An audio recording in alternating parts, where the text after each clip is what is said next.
Oh, ladies and gentlemen, children of all ages, we are live here on the New Year's Eve podcast, live on the Brandon's Word YouTube channel. I am your host, the host of Brandon's Word on BuckScoreRadio.com, Brandon Lewis, alongside my esteemed co-host, the host of the Andrew Baca podcast, Andrew Baca. Now, I know you guys, there is a little bit of a lag. I realize that we're using a free program here called StreamYard. So thank you to StreamYard for letting us do this. This is a free program. I don't know how much time we're going to have. I don't know if we're going to have to do like separate streams or not.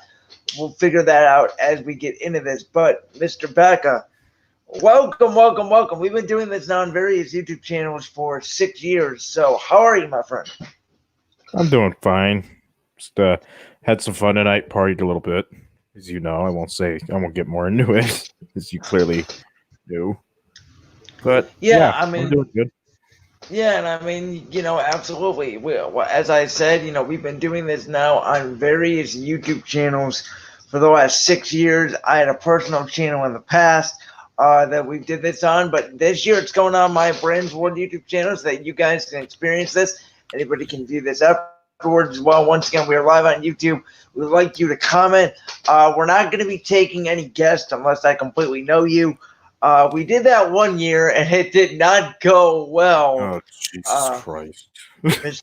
Baca, if you remember. So, yes. So yeah, we do this every year. We kind of sit back. We kind of reflect on the year. I know for both of us, we view this year, and it's strange because usually for us, we're on the same page when it comes to whether years have been good or bad. And this year, I feel like it's the complete opposite. I had a really rough start to the year, and I finished strong. This year, I feel like you started off strong and you finished just with some unfortunate things happening, in both our personal lives. So we are here, though, tonight to kind of set the record straight and to get into the 2020, which me and you obviously are both looking forward to.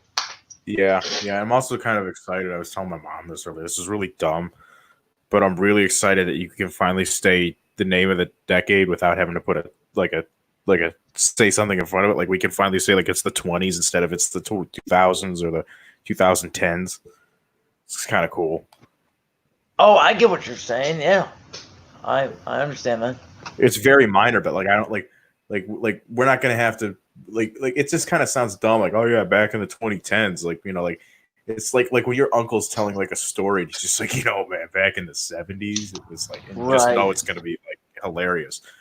Doesn't have the same ring to it with 20 and 10s. Right. Nothing good happened this year that was worthy of it, in my opinion, or this decade ago, other than a few things. But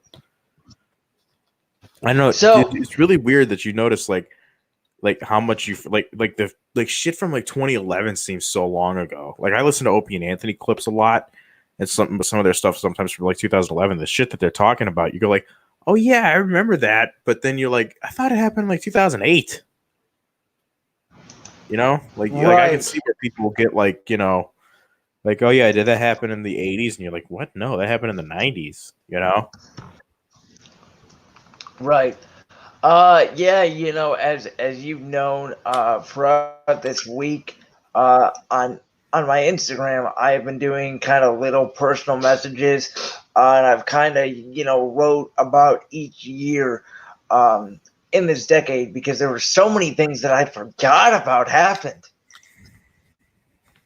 This decade, you said? Yeah. Or just this year? Yeah. What did happen? Like, other than the obvious stuff, like the stuff that we really remember. I'm talking about like 2011, like 2010 to maybe like 2013. This all seems like a blur now. Right. I mean, I was trying to think back, to even stuff, and most, like for us, when it comes to sports, like from 2011 to 13, the Indians, the Cavs, and the Browns. Shit just fell off of my shelf and scared the shit out of me. Right onto my computer. Okay. As I was saying, from about 2011 to 2013, the Cavs, Indians, and Browns were all dog shit. So I was trying to think back to stuff in wrestling, like the CM Punk pipe bomb, the Nexus, Edge retiring the night I completely bawled my eyes out and almost didn't go to school the next day. Just shit like that was like wholly long ago. Yeah. I don't know. Then some stuff just feels like it feels like I don't know. It's hard to believe that it's been almost 6 years since Robin Williams died. Like that was kind of like the celebrity death of the decade. It was kind of, looking back on it, it's going to be where like I'm going to be bummed out about that one for a long time. Yeah, and I hate to say it because it's fairly recent, but I think the one that kind of hit me hard was Fred McCloud. Yeah. Well, yeah, local celebrities. I'm like, is there one that's like that was like took the world by storm celebrity, like a musician or an actor or anything? I mean, There's not how too it many says, people outside of Cleveland and sports know who Fred McCloud is. Everybody knew who Robin Williams was. yeah, that's true. I mean, how obsessed my mom is with Prince, so, um, you know, and I mean, how unrelated when it comes to pop culture I am, so that's one that comes off the top Mm-hmm. of my head to me, because I know nothing about movies, I know nothing about pop culture. Yeah. Well, you know what is going to kind of suck though about the 20s? There's going to be some pretty big celebrities that are probably going to die, like Betty White. Al Pacino is a real possibility. De Niro, those guys. Like that's kind of a bummer. Yeah, I thought, how old is Betty White? I wonder. She's like She's like 97. 90, something crazy like that. Betty White.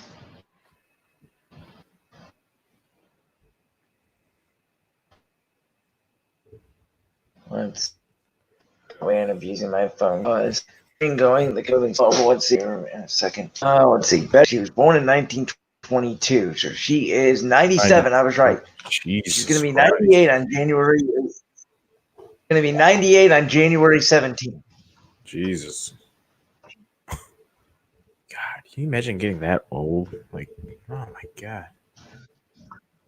Hey, I've always said I want to live to the next century, so that would be me being 102 if I can get to 21st hundred. 2100. Yeah. That'd be crazy. Oh Like God, could you imagine me? we're already going to be a fascination to a lot of like our younger nephews and nieces and shit because like we were born in like the 1900s technically. Can you imagine making it all the way to the 2100s? So like that's just I don't know. I don't know if I'd want that. Could you imagine me in 2100? I'll still be hosting some kind of radio show. Dude, radio won't be a thing. I'm sorry. Yeah, like they'd find a new I don't way. know. It might. I mean, podcasts, I'm sure in some sort of form. Yeah. I mean, it's not like I don't know. You just try to think because like vaudeville was so big in the early 1900s into the 1910s, and then movies came along. Like silent movies and everything, and pretty much vaudeville started to die. So it's just Right. like I don't know. Sometimes I feel like radio is part of that. I shut my camera off for a second for those of you guys that are watching because I'm gonna be typing on my phone here for the next few minutes, trying to tweet everything out to you guys. Are you doing this on your phone? Well, I'm doing it on phone / texting people the link. So, Oh, working some fingers magic here. BTS performed at Times Square. Ugh.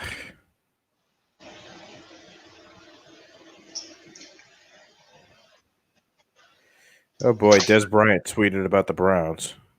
Oh boy. Holy fuck. You ready for this shit? Yeah, I'm ready. Let's go. This is what Cleveland Browns fans should. He just said Brown. This is what Cleveland Brown fans should be dreaming of right now. Get Eli Manning. Somehow, some way, get the 49ers defensive coordinator, run similar style offense like the 49ers. He's talking like it's that easy.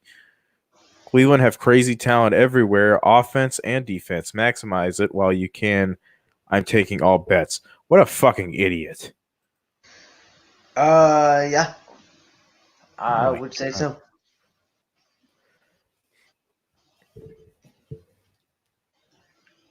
So, yeah, so I want to Somebody said he's hear. drunk.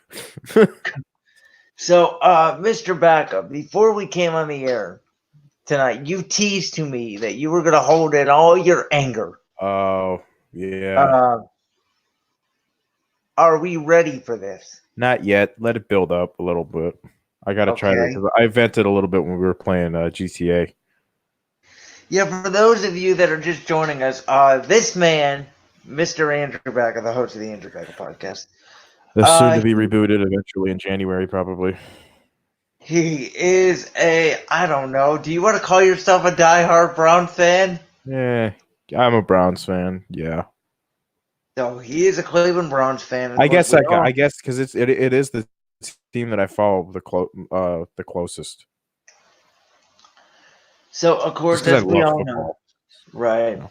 Well, of course, as we all know, and I'm sorry that we keep interrupting each other, it has to do with this lag because it looks like he's done talking and then it's not. So I apologize Is for the that. audio okay? Because Yeah, that the was my audio is okay. issue. Okay, yeah, it's a little laggy. I don't know. I can never. And my computer's ready to go anyway, but I don't know. I'm trying to get this to be look like not like shit. You know. Yeah, we're both on terrible computers. He's got a good webcam. I'm on a terrible webcam. Yeah, I got an Um, actual camera for a quote unquote webcam, so it looks really good. This is the first time I'm really trying it out and it's actually working. well, that's good.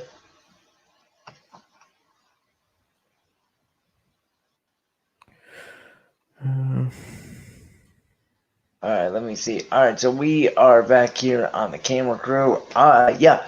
So basically, my point was that this man is obviously upset over the John Dorsey, firing today. As I've always told you guys, that you guys that watch Friends or listen to Friends War on BuckShowRadio.com, you guys know that me and another co-host of Victory Formation on there, Quinn Griffin, who is a Vikings fan.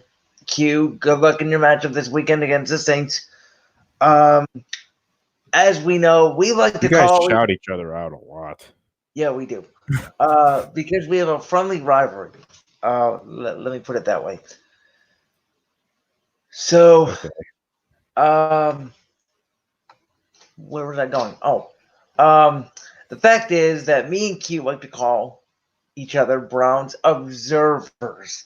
We live in the city of Cleveland, but we really don't root for the Browns.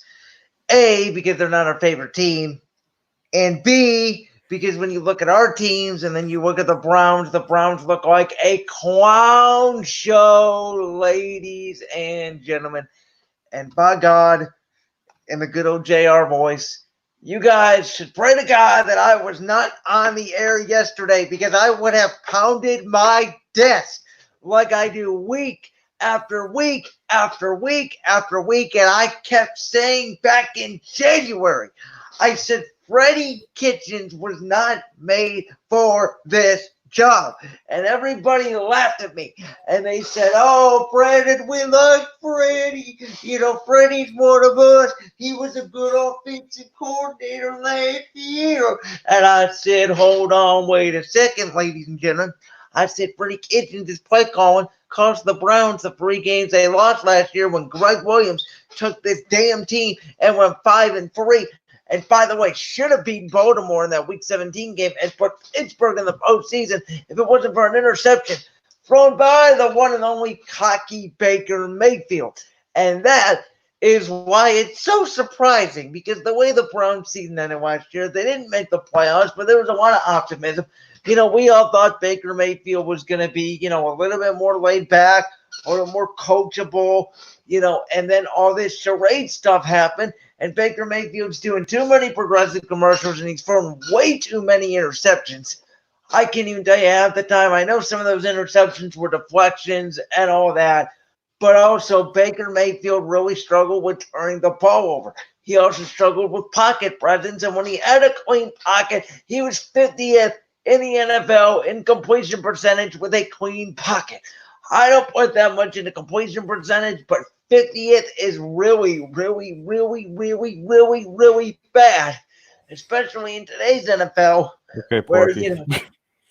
you can throw the ball a lot easier. There's no defense really being played because defense is really hard to play because of the defensive back rules. And folks, I'm sorry, and I'm here to admit two things. First of all, number one, I am still on the fact that Josh Allen, and I told you this on draft night, Josh Allen was the best quarterback in the 2018 NFL draft, not Baker Mayfield. Number two, though, I will also admit that I was hugely wrong on Baker Mayfield. I will say it right here, right now. Mr. Baca, I know you're going to completely disagree with me, and I want to hear your take. But in my opinion, Mr. Baca, as we close in, we have 64 minutes until the year and the decade closes. I do not believe that Baker Mayfield is a franchise quarterback. I think Baker Mayfield is a one-year wonder. I think he is a Gardner Minshew, a Nick Foles, a Kyle Allen. One of these guys that can win you games, but not a Super Bowl winning quarterback. Mr. Baca, I give you the floor for your rebuttal. Well, I think he'll be fine, for one. But Allen was in a way better system. Allen would have been a fucking train wreck if he was here, because Lord knows Freddie wouldn't have done anything right. So I think he'll bounce back. I think he needs the right coach, which I think he'll get, because I don't think we're going to fuck this up. I really don't, because this is a job that's coveted. And if the stories were true that Dorsey did want to keep Freddie past 1 year, then yeah, I can see why you got to go, especially after fucking over the offensive line and everything. But if they don't get the right guy, I think you may be right. But we got to wait and see first. I'm serious. Because I really think that he'll have a bounce back year if he has the right coach. And I think he's going to get the right coach. Because people want to coach him, particularly McDaniels. And the thing that it's kind of making me lean towards wanting him is that he spent all that time with Baker down in the Senior Bowl, I think is where it was. And Belichick tried to trade up to get him. He tried to trade up with the Jets, I believe, because he thought that we were going to take Sam Darnold and the Giants would take Josh Allen, I think is what he thought, or he tried to trade up with the Giants. So that's pretty telling of how good this guy can really be. If Belichick is willing to trade up for you.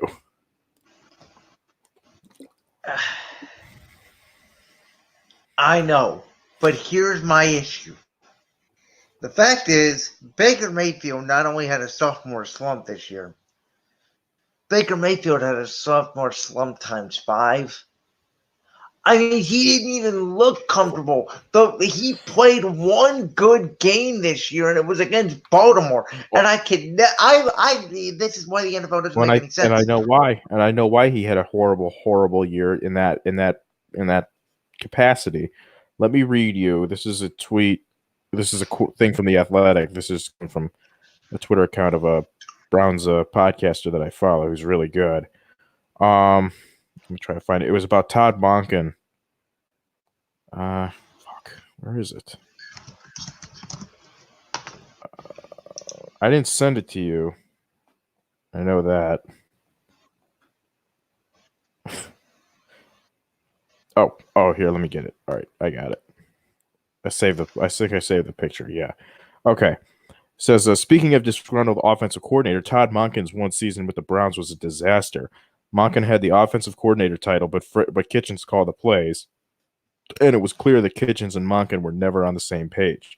Multiple sources told The Athletic that late in the season, Monken would spend time on the field before games telling opposing coaches how bad things were with the Browns, calling the team a quote-unquote total mess, and saying that Kitchen's Sunday play calling generally steered away from most things that had been in the game plan from Wednesday to Saturday. So Baker Mayfield is getting 2 game plans at the same time, and he still somehow managed to win 6 games with this shit offense that Freddie. So think of it. Okay, so Baker was preparing for the game the entire week, probably with Monken's game plan, a little help from Freddie, and then Freddie gets in there. It's just like, just scrap that whole idea. We're gonna fucking wing it.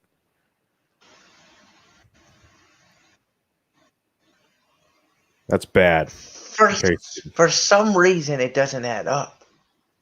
Who the hell would do that? Freddie Kitchens. I mean, not even an idiot. Well, Freddie Kitchens is an idiot. I don't even know what to reference this to. I'm trying to even think of a reference to make this to. This is like if you go to a job interview and you put together your resume on Wednesday and you have your interview on Sunday, and on Saturday night you change your resume. Yeah, and Freddie did that. He was calling the play, so he could just say, fuck it, we're going to do whatever. Monken had no say in the play calling. That's what I believe that, this was so bad and why I really think it's coaching. I really, really do.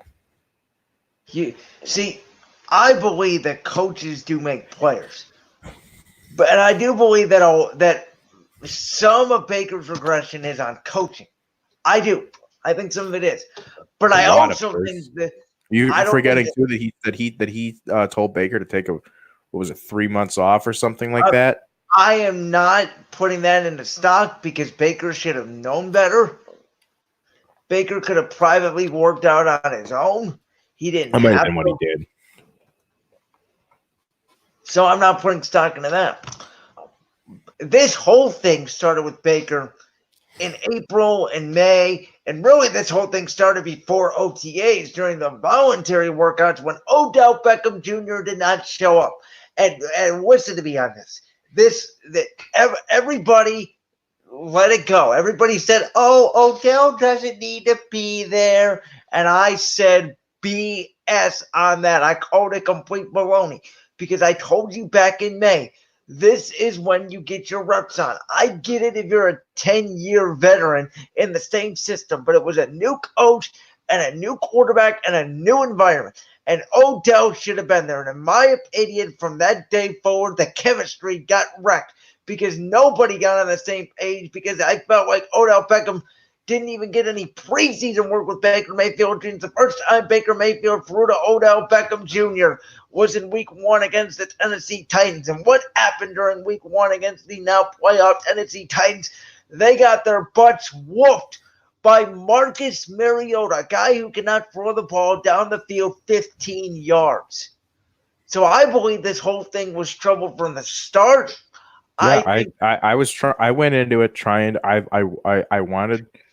liked Freddie Kitchens, but I didn't know if he was going to be the head coach. What I really wanted, if you remember, I wanted not just, and I say that I wanted Matt Eberflus, but I wanted us to hire Bruce Arians and keep Freddie as the offensive coordinator. I thought that would have been a match made in heaven, but then we go and hire Freddie Kitchens, and I was like, no, I don't know. Because my motto is, when Browns fans like the move, it's going to fucking suck. When Browns fans don't like the move, it's probably going to work out. And they love the move. And that's when I was like, oh, shit. We got a problem here. This thing better work. Because they hated when we drafted Baker Mayfield. They all wanted Sam Darnold or Josh Rosen. They hated when we drafted Denzel Ward. They wanted Bradley Chubb or Saquon Barkley, even though we couldn't get him, but they all wanted Saquon Barkley. They didn't like that we drafted Chubb because we should have drafted Saquon Barkley. They didn't like that. What was another thing that they didn't like? Trying to think. They didn't like that we brought in Kareem Hunt for some reason, which I get because he kind of kicked a woman, but still kind of paid off. Dude's really, really good. Point is that when Browns fans don't like a move, it's probably going to work because it's logical. Yeah, and we all know that Browns fans are incompetent, to say the least. I'm not. I'm rational about shit. I don't look at a wide receiver go, Super Bowl. I did say we were going to win 11 games, but that was reasonable at the time. Everybody was like, they're going to go. No, it was. Yeah, everybody else was like 14-2, maybe. Super Bowl is definite. I'm like, can you guys shut up and focus on maybe getting to a wild card? And everybody's like, you're just hating and everything. I'm like, oh my God. Like, see, and I've tried to explain this to you throughout the season, and you get it, and I think even now you're actually finally getting it. This was always my problem with this team, and I think you kind of got it, but you didn't want to really admit it in the It's all preseason. denial. It's the fact that this, okay, as much as I understand how great of a talent evaluator John Dorsey was, and as much as I get how much talent this team had on paper, keyword is on paper. In football, in basketball, I think John Dorsey would be a Hall of Fame general manager if he ran the NFL teams like he would in an NBA team. Because in the NBA, you throw talent together, unless they get injured, they're more than likely going to win because talent just wins out because you can just give the one guy the ball. In football, you need 53 guys. You need a culture. You don't even need the best players sometimes. Look at New England. Now, New England is now aging like dinosaurs, but for 20 years, they had a culture, they had a system, and they found guys like Wes Welker, Julian Edelman, Rex Burkhead, on and on and on. These talent guys who nobody would know how to use. And New England goes, they fit this. We're going to have them do this. And this is how we're going to rally because we have a culture and we have a team. Playoff teams, organizations now that are in the playoffs. I think all of them I like this year. And I'll tell you, Buffalo 3 years ago finally got their shit together by hiring Sean McDermott. And let's just hope. And they fired their GM too after they hired him. Some way, someday, the Browns are going to get their act together. But here's the problem, Mr. Baca. Here's the problem. Whoever this coach is, next year, what are the Browns' expectations next year? Is it 7-9? Is I it think the division? that's what's going to help them is if they, because dumbasses in the media are going to be, I got Browns Super Bowl and Freddie Kitchens winning Coach of the Year. And, you're going to have people saying they might go 9-7, and that's exactly what they need. Because remember in 2018, everybody was like, how the fuck did the Browns stay in the hunt until week 16? Remember that shit? Was their coach. Well, because nobody expected them to. We don't need expectations with this team. You want to know the last time people thought the Browns would go to the Super Bowl? Goddamn team moved. So there you go. That's how I feel about that shit. Yeah. Mr. Baca, I wanted to ask you this question. I just saw this tweet by Phil Yates. He put out notorious Browns hater, by the way. Well, he just makes fun of the Browns like every other person should. But he put out this tweet at this point. It's lost its humor. Okay, that's my opinion. Fair enough. Anyways, he put out this tweet that put out the winning percentages of every team in the decade. Obviously, we know New England was number one, and we're last. We know the Browns were last, but this is where I'm going with this. Okay, Shamir. My team, the Philadelphia Eagles, and I was surprised by how high we were. We were 10th on the list.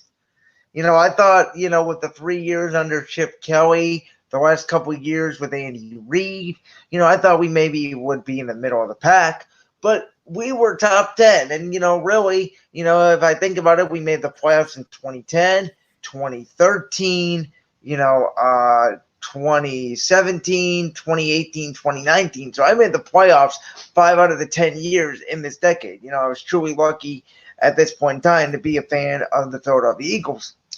Mr. Baca, on Sundays, how hard is it to wake up? Just wake up. I mean, and just know that your coach is at a disadvantage and you're probably going to lose the football game. I didn't think that probably until the New England game. So that was nice. It was a nice half season. They're like the Jets. Like, do you I don't face the Jets and go up against Adam Gase and go, oh, geez, we got a rock calling the plays. We're out coached there. No. I mean, maybe we'll win by a touchdown, but See, I don't know. Like the I said it Miami at the game, I time, wasn't though. concerned about. And that's the thing that doesn't make sense. Miami is well coached. The They were Browns made them dude, look like a high when we school played them. team. Yeah, when we were playing them though, they were terrible. They had 2 wins at that time. They finished with 5. I mean, they're Yeah, well but we coached. still beat the shit out of them.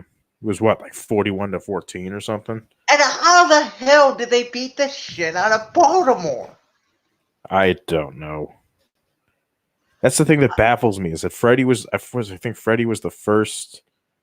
He was the first coach since we came back to beat Baltimore, Cincinnati, and Pittsburgh all in the same year. Here's the Something problem crazy with it, like though. that. Pittsburgh didn't have Ben, and we know that Cincinnati, at least on the road, was not a very good football team. And by the way, at this point, to every Browns fan out there, next year, not only will Lamar Jackson, he will regress in terms of numbers because he won't have the year that he had this year. Obviously, nobody will, but he's going to be pretty dang good. And Baltimore's still going to have a pretty good dang football team. And Pittsburgh's going to get Ben Roethlisberger back. And Ben That could be Roethlisberger is bad a though. Hall. He's so washed up though, and he's got no weapons. Oh, do you know he's washed up? He was hurt the whole year this year. Played like shit in 2018 in terms of how he used to play. Actually, he didn't. And by the way, that was the year they had Antonio Brown and Le'Veon Bell distractions the whole year. They got the distractions out, and they were pretty well coached. And Having a rapist in the locker room definitely isn't a distraction. Oh, did I say that? You really went there. Oh, whoopsies! Wow. That is from a Browns fan. That is I a just Browns didn't know. fan right there. There was there's so much stuff that I won't get into that involves various forms of payment. Please do not, because let's talk about the football side of things. So I'll just say he Kobe Bryant did the whole situation. Put it at that. So not only is Ben Roethlisberger coming back, but Mr. Baca. Cincinnati may not have an offensive line, and who knows if they're going to keep AJ Green. I do like some of their offensive pieces. Yeah, and they're getting Joe Burrow, but here's the thing. Everybody's like, well, we got to face Joe Burrow twice a year. I think he's going to be good, but we don't know that. You can come out, he could be the next fucking Tim Couch. We don't, and, there's That's why I hate people saying that. All these fucking national media idiots are like, holy hell, they're going to face Joe Burrow. Dude could be the worst quarterback ever for all we know. Well, so hold your fucking horses. But you really think he can outrun Myles Garrett? No. Well, my thing, though, is also that, I don't think Zach Taylor is a bad coach. I really don't. I think Zach Taylor is actually a pretty good coach. They played a lot of one-possession games this year. He didn't have a number one wide receiver the whole year. He didn't have an offensive line the whole year. He didn't have a front office either, smart enough to trade AJ Green for a first-round pick to help him out down the line. You know what Cincinnati is to me? They're Oakland without Derek Carr right now, and without the offensive line. That's what they are. Their defense is like Oakland. Their defense stinks. I mean, Cincinnati is like the Giants right now. They have a quarterback, we think, in Joe Burrow. They have a running back. We all know that. How funny would it be if it's not Joe Burrow? Did they go ahead and pick somebody else? I believe it is going to be Joe Burrow. I do too. Undisputably Joe Burrow. But we're still dealing with Mike Brown. Just how funny would it be if he's just like, well, we got to be loyal to Andy. He goes ahead and picks somebody. Here's the thing that I think helps Joe Burrow is he's also from Athens, which is close to Cincinnati. Did you see what he looked like when Boomer Esiason handed him the Bengals helmet? He kind of looked like, he didn't want to be awkward. I mean, Boomer kind of put him in an awkward position. He's still at LSU at that point. He just got the Heisman. All he wanted to focus on is the college football playoff. You don't know. Cincinnati may trade the pick. We don't know that. They may trade the pick. That'd be really funny. So Boomer kind of put Joe Burrow in a bad situation. So I would defend Joe Burrow. But here's my thing, Mr. Baca. In my opinion, next year, if Joe Burrow is, pretty good and get Cincinnati to 4 or 5 wins with no talent, you potentially have the 4th worst quarterback in your division. I'm just spewing facts. Lamar Jackson's going to be better. He's always going to be the third best. Lamar and Ben are better than Baker Mayfield. You have Baker Mayfield and Joe Burrow. And Cincinnati is terrible, and the Browns Sunday made them look like a contending team. That was so bad. So, Mr. Baca, Well, they quit for one, and I already know what you're gonna say. What do you think? For one, they quit. You could clearly tell that they didn't give a fuck. The only person who gave a fuck was Landry, Chubb, Odell, and Baker. Did I say Landry too? Yeah. Those were the only guys that gave a fuck, and maybe a couple guys on defense. They didn't want to play for Freddie. If they did, we would have beat the brakes off of Cincinnati. But they wanted to get him fired, and they got it. They got it, and that was I love the fact that they actually lost to Cincinnati because it got everything maybe heading towards a better direction. I agree. It's just saying that he's going to be the fourth, like he's the fourth. Yeah, he's the fourth worst quarterback now. But I really, and I'm going to pound this in until if I'm wrong, that he's going to get help from whoever we hire as the next coach, and I think whoever that is going to at least be competent. You can't get worse than Freddie Kitchens. If you rehire Hugh Jackson, maybe, but I don't see with this team, with a real coach like a Mike McCarthy or maybe even a McDaniels, maybe Kevin Stefanski. This is a 10-win team. Because if you can get a coach who can it doesn't even have to be play calling. It just has to be discipline and being prepared how to adjust on the fly. If you can get those things down, you're going to win 10 games. I've always said, and again, I probably don't have the right to say this because I'm not in an NFL locker room. I'm not an NFL coach. I'm a Madden player. But I have always said this, and I don't know if you agree with me or not, but while football is hard, it's also not hard at the same time. Like, you see defenses. You know this play is going to work against this defense. This route cannot get open against this certain defense, but it can get open against this defense. And play calling, you could call 25 versions of a halfback dive or 30 versions of a screen pass. It's about execution and knowing the time and knowing what your team needs in that situation. So play calling isn't hard. It's not hard to radio in a play. It's not hard to, read defenses. But it is hard when you're doing it on the fly, when you're unprepared, and when you just really are not locked in. And I felt that way with Freddie Kitchens this year, was that, his play calling, again, you could call a halfback pass on 3rd and 1. I wouldn't recommend it, but you could. But nobody was fooled because you didn't establish the run first. And the other thing that bothered me the most about Freddie's play calling, more NFL teams are doing this these days. They are using the pass to set up the run. Well, Freddie would go to the run, but then he would go pass. He was so predictable. And Bernie Kosar was so predictable. Bernie Kosar went, I think it's like NFL Radio or whatever the fuck that channel is on Sirius. And he was basically saying, yeah, the reason why the Browns suck is because of the inconsistent play calling, and why Baker Mayfield isn't playing good is because of the inconsistent play calling. Because he said what you said, it's too predictable. And Bernie Kosar was trying to say it in the most Bernie Kosar way possible of not trying to shit on you while at the same time taking a shit on you. Yeah. And you know me, and I've talked about this now for the last, I don't know, year probably with you. As you guys could probably figure out by now, I will call myself, quote unquote, from the Andy Reid coaching tree. Doug Peterson came from the Andy Reid coaching tree, so, kind of connect the dots here. My system that I run in Madden, or the way I think about play calling, is the West Coast system that was, of course, created by Bill Walsh, the famous San Francisco 49er head coach. Of course, led that Niners dynasty. And, it's what's the saying in the West Coast offense, Andrew? It's check down or touchdown. And the way I like to do it, and you probably have seen this when you have played me in Madden a lot, and I have said my game plan now for like the second time. So if I get exposed in Madden, you guys already know my game plan, but I'm using this as a point. I come out in a running formation, whether that's single back or an I form or strong with a tight end as a fullback, something.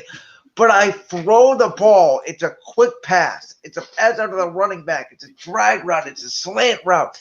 Something to get the quarterback in rhythm. Once you get it to second down and 5, second down and 4, then your playbook's wide open. And the other thing that I don't like what these NFL coaches do, and I don't know how some of them call plays, when you get a negative run play, you have to throw the ball on the next down. If I lose the ball, if I run the ball on first down and 10, right, and I lose 2 yards and second down and 12, why would I have run the ball on second down? It's just stupid. You got to get yourself out of the chains. Really quick before I let you respond, our good buddy from Buck Score Radio, Sean Fitzgerald, chiming in the comment section. I'm going to go ahead and put this on screen so that y'all can see. Sean says, even though Freddie was way over his head, holy Greg shit, you could do that. Yeah, Greg would not have been the answer. Greg would have not been the answer either, and Miles would be limited, albeit Greg would have been more disappointed. He's right. There was some shit about fucking Greg Williams and like how he like would use like very basic moves. I did notice that Myles Garrett did get better at breaking tackles this year. Yeah, but I mean, here's the thing, right? I said I think they should have brought back Greg one more year, and they should have kept Freddie as the OC. Why change anything? What's the old expression? I don't think that would have happened. If it ain't broke, don't fix it. That was never going to... Cavs got their asses handed in by Toronto, by the way. That was never going to happen. If it ain't broke, don't fix it. Mm-hmm. No, he can do that. Do what? Oh, put the comment on the screen. Oh. Yeah, just for everybody's references again that are watching, again, we are using StreamYard. It is a free program. Again, I don't know how laggy it is. It sounds like the audio is okay. I think our voices are about a second or two behind, which is okay. Again, I'm not using the greatest technology. I am basically here, in my basement at home. We do this every year. We've been doing this for the last, Mr. Baca, 5-6 years? Yeah. I mean, Opie and Anthony were still on the air when we were doing this, so that should tell you something. Your favorite radio people of all time, Opie and Anthony. We have been doing this now on various YouTube channels, because when I used to have my personal YouTube channel, we did it on there. We have brought on guests, strangers. We have had on other friends. We have had a really good time. The other good thing about this program is that you can have up to 5 people in here, and we could all be like in this little 5 little box thing. So you can change it. So instead of split screen, it can be like 5 different people. You can see all of us. That would be fucking sweet. Voices are good, levels are good, not tons of delay. Nice. Shit. All right, good. That's what I was having with OBS. Yeah, we both have tried a podcast in the past.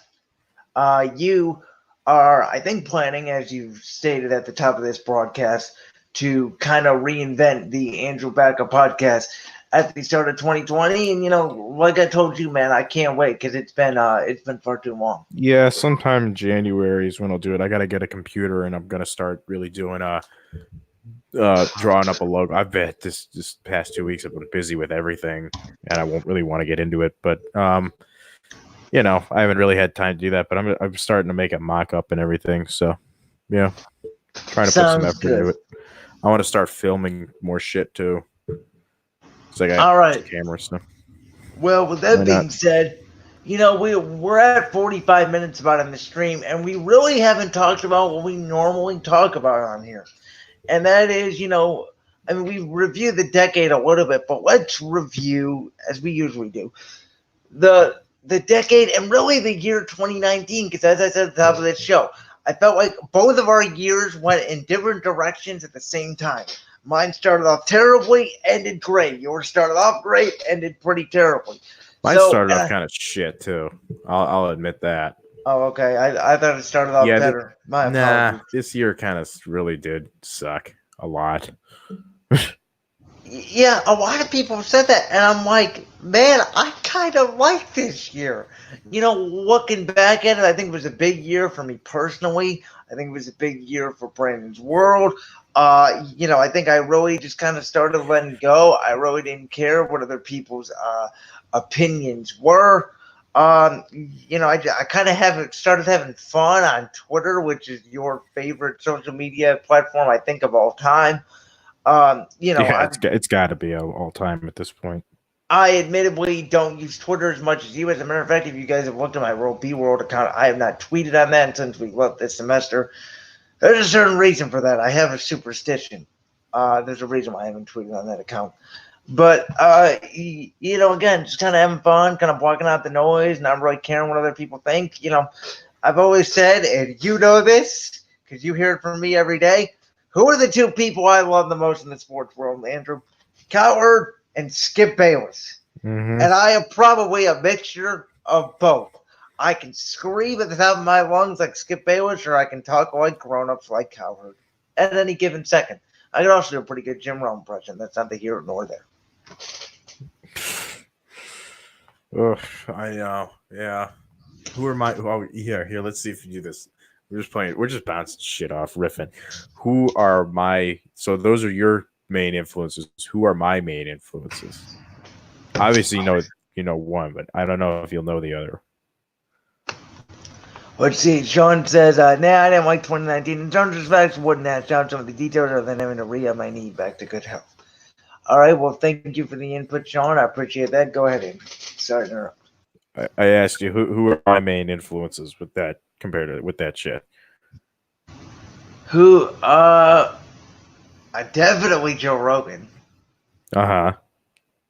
I mean, Opie and Anthony. Yeah. Who's the last one? I don't know if you'll get this, and I think if I have to. Is it Anthony Cumia? No, he's part of. He's part of Opie and Anthony, so that's kind of. God, I don't know. Damn it. I really don't know. Okay, so you give up? Can I have a hint? Would I know it? Would I know it? I'll do an impression. Robin, I invented everything. I invented the radio. I don't know. I don't know. I don't know. You'll know it once I say it. Howard Stern. See, I've never. Oh, that makes sense. But you know what? I never listened to Howard Stern. So. Yeah, I know you haven't, but he's like the. Damn it! I should. He's like the god. He's like the god of this profession, in any capacity. Like everybody looks up to him, in my opinion. As Sean says, that Kenny Ronda influenced Kenny him Rhoda. quite a bit. Yeah, Kenny Rhoda. I apologize for the butchering of the name. I'm going to go ahead and turn my camera off for a second while I turn on the TV here in the background. So keep talking. I can hear you. What channel are you getting on? 5? Yep. As we are half an hour away from 2020, ladies and gentlemen, boys and girls, children of all ages.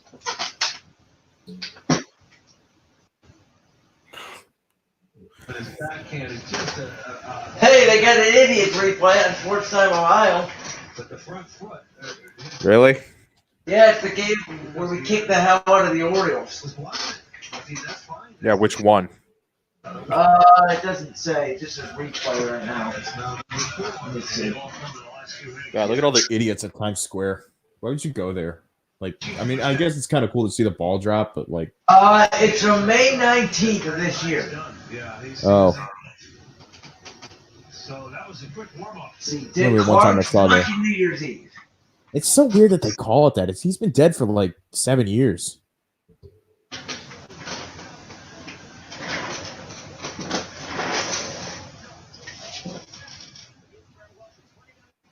Sean says at least Brandon gave me the lowdown on how to beat him in Madden. LOL. Hey, I gave everybody the lowdown. I want to know why it's still called that. I'm gonna find that out. Why it's called what? Still called Dick Clark's New Year's Rockin' East because he's been dead for like 7 years now. Right. Hey, Sean, listen. I set up my show the day, the Saturday after the Madden tournament. Oh my god, I'm not even gonna do it on my desktop. My fucking computer will crash.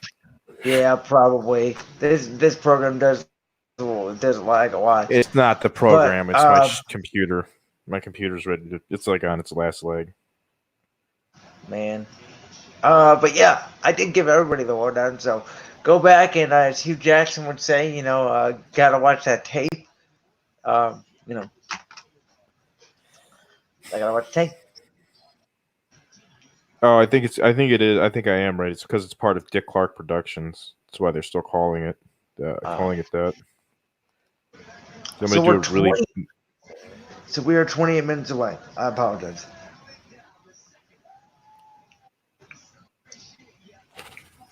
Should I do a really mean Dick Clark impression when the countdown is happening? You can do whatever you want, man. No, I don't think you got the joke. I wonder if Sean got that joke. That was just uncalled for, but hilarious at the same time. You guys know, like I've always said, me and pop culture, no references. It wasn't necessarily pop culture. How long ago have you been watching the ball drop? Since like 2011. So he was still alive, I think then, right? Well, he had like a massive stroke in like 2009 or something. And when they this is so wrong. He got it. He had a massive good one. I'm glad he got that. He had a massive stroke in like 2009 or something. And he's like, "Oh, I'll be back for the thing." And when he came back, he wasn't his normal yeah, we're ready to count down the new year here at the time. Like he was like, it's so cool. Counting down. He sounded like Patrick Starr out of breath.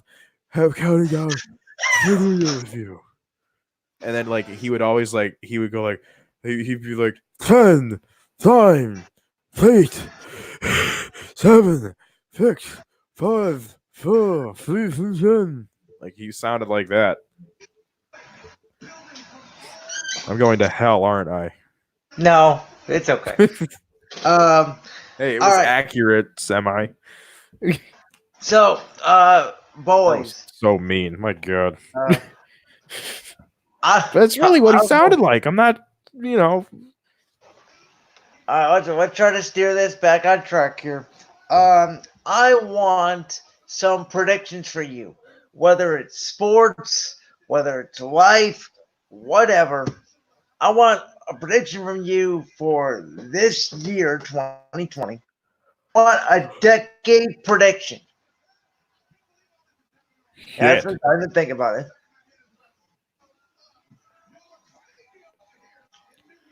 it. Okay. For one, I think music is going to get better. I think my big prediction is I really think rap is going to have a massive fall off. Because I think and there's so many similarities to this in the grunge era. I think rock is going to have a small comeback to at least to the mainstream a little bit. And I'm not talking about Imagine Dragons. I'm talking about like real shit, like stuff that's sounds good and isn't just like boom, boom, boom. Like I'm talking real rock music. I think that's going to make a kind of a comeback because right now, in my opinion, I think rap is kind of at where hair metal was in the 80s, where you're just kind of like, oh, right. You were just waiting for something to come along and then boom, along came Nirvana. So I think that's going to happen with music. Life in general, I don't know. I think the economy is going to do good. I have a feeling it'll crash in the mid-20s or something. Life, the earth is still going to be afloat. I think we're going to get to make one. I said whatever it was, live, whatever in general. I said you just had to make one prediction. Oh, my bad. I said one for the decade and one for this year, specifically 2020. No, I'm not drunk. Yeah, my shit wore off too. No, he's referring to his comment above, but let me put that on screen. Yeah, I know. Indians win the World Series twice. Yeah. You sure know, about that? Sean, I think the Cavs won. I think you're right on. I think if they win, LBJ still go James back. I think you're right on. The Indians, I think the only problem with the Indians is I don't know if they're going to be able to top Houston or the Yankees. I think the Indians can dominate the AL Central. I'm a little bit scared of the White Sox because they did have some good free agency moves this offseason. But I don't know, man.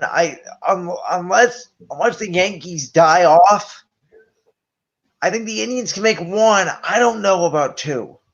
What are your thoughts? I think that would be cool if they can do like a Boston type of thing. In a way, like where like it's just like nobody know, like it's the same old shit, and then they just end up doing like some kind of insane comeback. Yeah, good point as well, Andrew, and also Sean. Good point on Houston. I guess here's my thing though is like, and Sean, you wrote about this in your Houston might lose article. Springer and Correa soon, and Altuve will get older. I keep forgetting that Altuve is almost 30. I know. Well, Sean wrote a very good article. I think it was back in April. Maybe it was in summer. I don't remember now. About how baseball needs a salary cap. It was on a Robin Robbie video too. I don't know if you know that. Do you know? Does he know who Ramen Robbie is? He's a Browns YouTuber. But I forgot if I shared that video with you or not. Because I remember you sent it to me, and I forgot if I shared it with him or not. Yeah, because I watched this guy, and this guy makes like videos about the Browns and shit, but he also makes videos about like other sports, and he made one about wait, it was on a video. Yeah. Oh shit. Yeah, it was. Can you find it real quick and put it in the comments?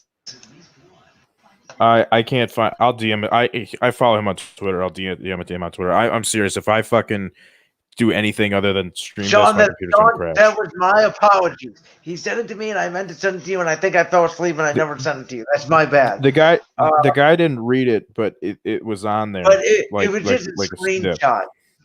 It was just a screenshot for like a few seconds. He might have credited you. I don't know. I don't know if he did. I want to say he didn't. I think it was just like baseball needs a salary cap type of thing. Fair enough. College does that. Yeah, that's true. All right. I'm going to make my prediction for the decade and the year. 2020. This is a little bit of a bold prediction from me. And Sean, you won't get this because you're not a wrestling fan. Andrew, you will get this.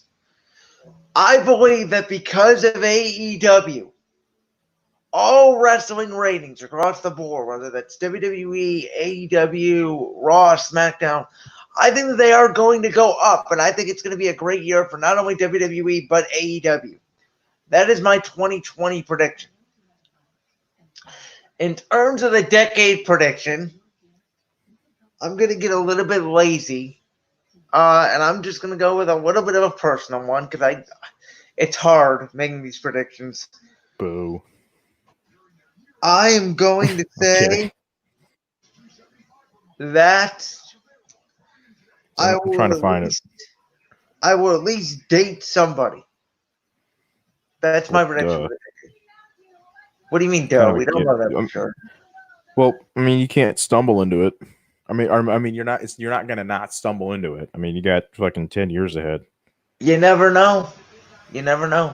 So I'm going a little cheap on my decade, but I believe I will date somebody. And again, next year, I do believe that wrestling ratings will be up across the board. I'll be talking about it more on my show than probably the NBA, maybe. Because I don't think the NBA has been as exciting as everybody said it was. Video. Did you find it? No, I can't find it. I'm trying to look for the screenshot at least. What was the video about? I think it was. I don't know if the guy kept it up or not. It was a video about. It was a video about. Whatchamacallit. Shit. It was a video about I know it I was think a it was quick. about. I don't think it was about salary cap. I think it was about the Dolan's fire sale in 09 or It something. was Cleveland sports, I want to say, right? Yeah, I'm trying to find it. Jesus, got a lot of. I got a lot of shit on here. My God. Oh my God.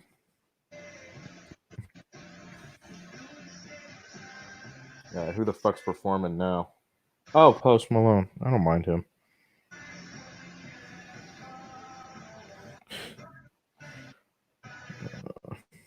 Uh, No.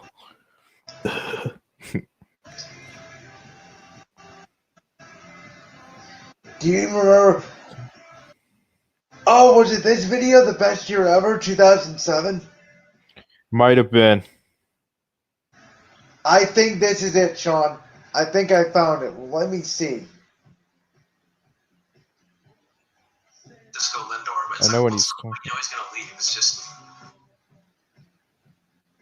Yeah, because it 7 minutes he's talking about Windor. 2008. Yeah, I think that's it. The team again. Let me see. And that right there is what I believe gave birth to the Dolan's cheating era.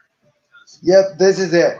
Yeah, that's it. Yeah, I can see it. This is it. after we still want to get back to the playoffs, why don't you blow the team just of course, that's Yep, here it is. Sean, I am sending you the video via text. It's go to 7:19. The time 7:19 in the video. The video is 14 minutes. So you're getting a text from me right now. Fucking Dolan angers me.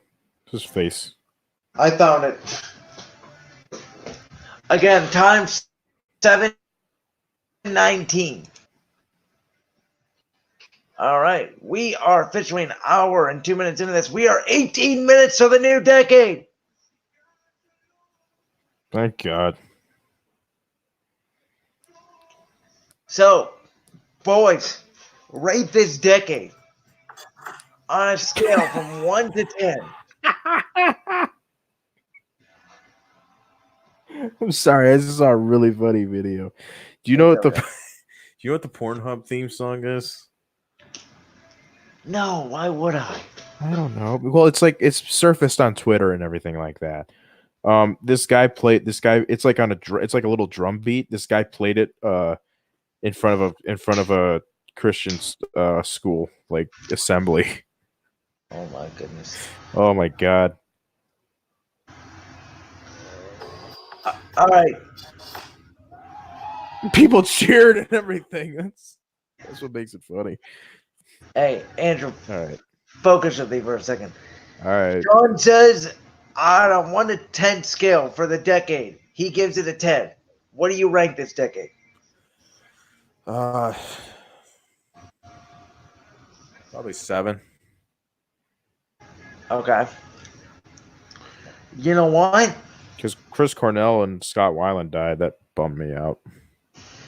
I have to take into consideration everything from 2010 to 2019. And really, if it wasn't for 2016 to 2018, this decade for me kind of sucked. 2014 was pretty cool. Yeah, 2014 was good. I mean, if it wasn't for Other than Opie and Anthony getting fired, it was really cool. It was if really it wasn't cool for the LeBron run, the Indians run, and the Eagles run, I wouldn't say this was a 10 for sure. I know the drought ended. I know it was epic, but you have taken the totality to me the full decade, and you even won a Stanley Cup in the decade. I didn't win it. They did. But yeah, my team did. You know what I mean. Yeah. I just yelled at the TV and got nervous. That was my contribution. Yes, I remember that phone call. That was a great phone call. Let me, you know what? God, this is hard for me. This is so hard for me. There's so many great things, but there's so many bad things that happen too. That is this harsh to say? I'm gonna give it a 6. Is that really harsh? No. I think when you weigh everything, I think that there was so much good, but at the same time, when you rate personal stuff, not just sports, when Yeah, I you was just going to bring that up too. when you rate personal stuff with sports, like the sports was the highlight. Nothing in my personal life besides coming to Kent State was really a highlight. So when you drag all that down and all the deaths in the family, I had 5 deaths in the family this decade. Just absolutely crazy. It's an Shit. average of one every 2 years. Oh, let's see. So Sean says not counting the title, which is probably a 6.5. I agree. Yeah. You know, Just like world events and shit and like things in entertainment, all just kind of, I don't know. and of Nothing. course, Like I said, like there was a lot of celebrities that I like that died this year or this decade, and it sucks. Yeah. And I'm not saying like, oh, it's a couple old singers. Like there was some where it was like kind of like, fuck, they shouldn't have died. You know? Well, and I mean, based on your, I don't want to go here a lot because we rarely do, but based on your political views, we had 2 elections this decade. One was an absolute incredible election. Whether your candidate won or not, it was. We both agreed it was one of the best elections ever. I mean, hell, even I got into politics because that was just amazing. Out of here, All right, boys. I Sean, got good Good. luck. By Matinee the Rise of way, Skywalker. Oh shit! I heard it was okay. I mean, dude, I'm just so pissed off that they fucking Disney ruined Star Wars in my opinion. Because like Sean, by the they way, make the prequels look real good. I already checked your article. I'm typing you in the comment section right now. I did already check the article. You are good to go. Again, if anything breaks on Jason Garrett or anything, I'll text you. But it's pretty much good to go. I checked everything before we came out live. So I appreciate it, buddy. Thanks for the good work this year, and I can't wait to work with you in a couple of weeks when we get back to Kent. Very political answer. Well, sometimes this is the thing that me and you kind of argue about it sometimes, and See you, man. when you're in the business, sometimes Andrew, you have to give the politically correct answer. You just have to. Carson I know. gives the politically correct answer at the microphone. Baker Mayfield does not. Who's in the playoffs and who's not? It's just my personal thing. I don't like being talked to like a politician. I like being talked to like a regular I know, person. but sometimes you have to. I don't either, but in some situations you have to. It's like, being a quarterback, you can't talk like the way Baker Mayfield talks. If Baker was a wide receiver, he'd be fine. He's the quarterback. It's like Dak Prescott. Why do you think Dak's going to get paid? Because he's a grown-up at the microphone. Lamar Jackson does a lot of that shit. Nobody seems to care. Well, I know because he's winning, but when he sucks next year, not sucks, but regresses, and he's still doing the same shit, I don't know if people are going to get on his ass. Well, how can he not regress? I mean, it's like Patrick Mahomes, quote unquote, regressed this year. Watch him get the Madden cover and just his career is destroyed. Well, I mean, you played with him in Madden the other day against me. You see how funny he is? Mm-hmm. Real quick, look, Yeah. I got a Bob Ross calendar for 2020. What? Bob Ross. Who? He was a painter on CBS, and he tweeted. He used to paint all these really nice, cool paintings. You can see it on the screen, right? Yeah. Yeah, that's a painting he did. It's 12 of his paintings as a calendar. They're really nice. You ever heard that thing? The guy that would go would just paint some little happy little trees up there. You know that No. guy? Oh, really? No. He used to be on when we were kids because he died in the 90s, but he used to play a lot of his stuff like on PBS and stuff. Oh, Yeah, that's interesting. I love watching his. I can't draw or anything for shit, but I love watching him because I'm just amazed that he can do all that just from scratch. How do we have 10 years left in this decade? Or 10 minutes, I mean. Not 10 years. I don't 10 know. minutes. 12 minutes. Wait, is it? Which It's clock 11:50. is wrong? I got It's 11:50 on my 11:50. computer. I got 11:48 on mine, but my Well, yours is my wrong. phone- It's on my phone. my- It's yeah. 11:50. I was just gonna say my phone says 11:50, and phone's always right in terms of that. Oh my goodness. Andrew, does it feel weird? Yeah, because we're heading into the 20s. Like we're not gonna like when we were kids, when we were in school and just in general, we would refer to the 1920s as, oh yeah, that happened in the 20s. Now we're gonna say that happened in the 1920s, and then in like the 30s when we're in our 30s, we're gonna be saying, yeah, that happened in the 20s. Remember that? Yeah. So like we're gonna say, when did the Great Depression happen? The 1920s. Like that's just insane. You know what's I'm even not going to high, be I more swear to God. insane? In the next 10 years, it is likely we're going to be at each other's wedding and we might be seeing each other's children. That's not out of the question. No. God damn it. Oh, Oh God my damn it. God, this is crazy. I Oh, need a bro, drink. help me. Oh, now I'm starting to have emotional problems. Oh my God. I think it just hit me. Fuck. I literally think You know it's gonna really scare the shit out of me what? when American Idiot turns 20 years old and they do like a special like release of it. Oh Lord. Oh God. Oh Lord, It help. was like one of the first albums I bought. Oh, I know. We're so old. Oh my God. You know, I don't want to make another Browns reference, but can I make one more?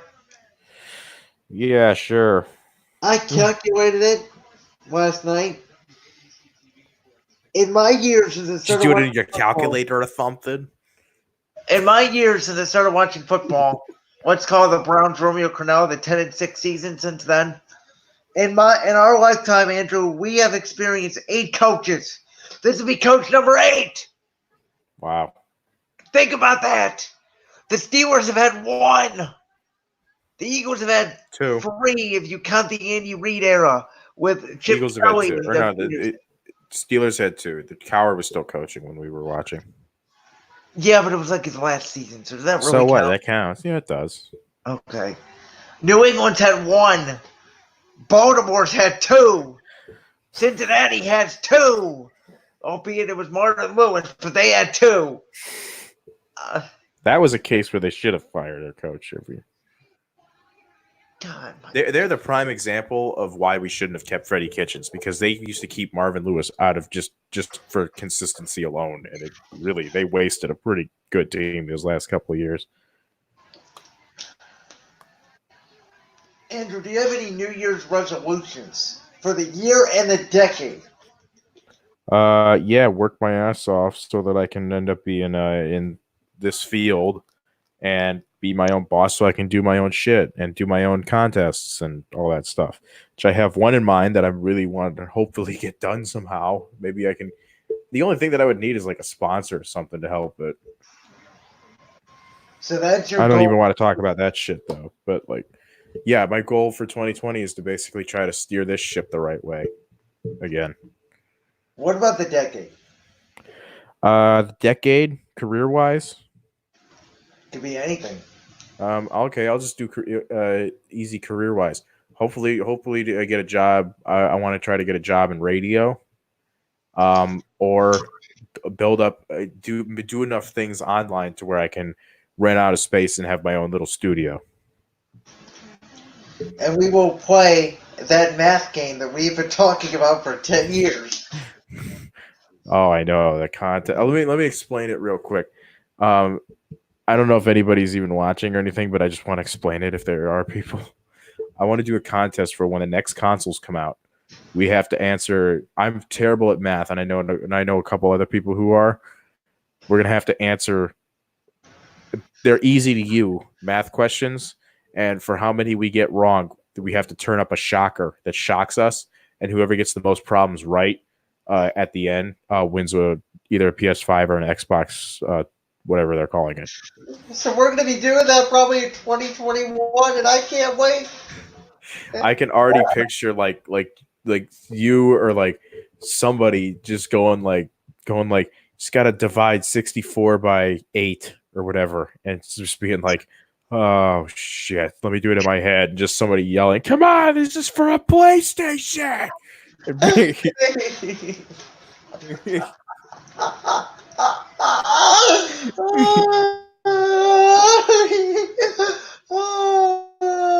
teach you about All right, I send you Opie. All right, wait. I send you Opie and Anthony things all the time. You're like, that's not grown up. But then at the same time, you're like, I want to make people do math problems and shock them if they get it wrong for money.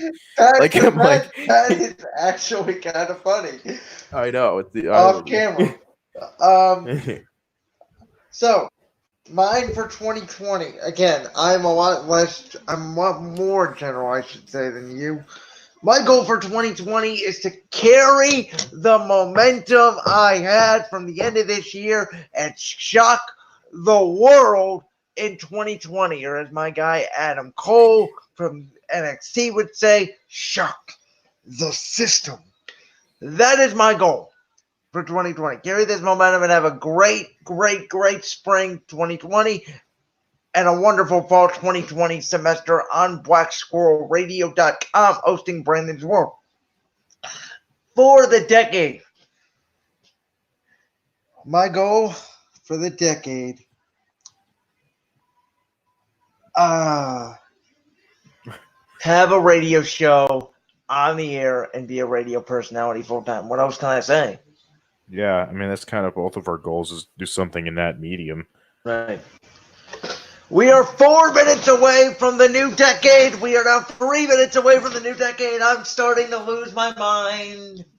I do this every year because it just doesn't hit right away. Oh, shit, I'll be right back. I gotta get. I bought 2020 glasses. I'll be right back. Well, hurry up. You got like 2 minutes and 30 seconds. Yeah, long trek downstairs. All right, I'll be right back. Well, sprint. Come on. Get off your ass. Come on, Baca. You want to work? I'm coaching over here. Fuck you. No, I'm coaching. Folks, here we go. Let the good times roll. This is 2020. And crazy. Just absolute madness, craziness, unbelievableness. We are in the new decade, ladies and gentlemen, in 3 minutes. Shout out to Sean Fitzgerald for joining us on the stream tonight. I'm going to, and Mr. Back is back. I'm going to go ahead and quickly turn on my camera so I can charge the laptop real quick. So here we go. Charge this laptop. I'm turning my TV up. Let me know if I should turn it down. If you could hear, if there's too much audio. So am I, by the way. Who the fuck is this? We are at officially 2 minutes to go.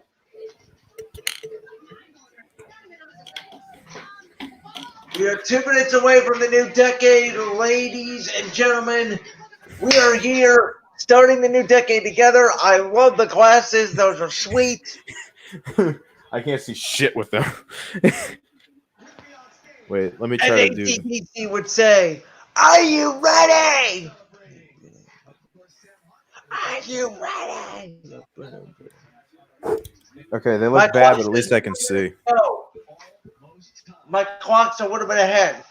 I'm going off my clock. Mine is too. Man, on my phone, it's almost fucking here. Shit.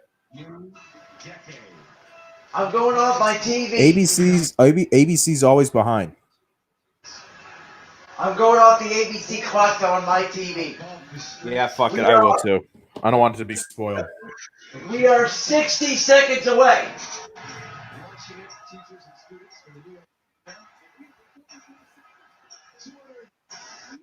We are 50 seconds away. Holy shit! Shit, you're way behind me. I'm almost to 35.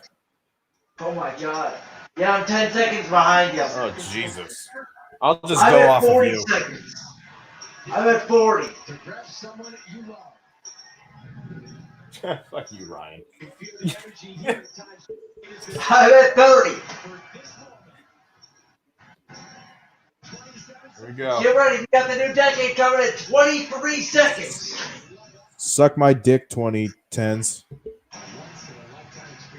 Thank you, 2019, for a great year. On to 2020, baby. Here we go. 10, 9, 8, 7, 6, 5, 4, 3, 2, 1. We're in the new decade. Boom.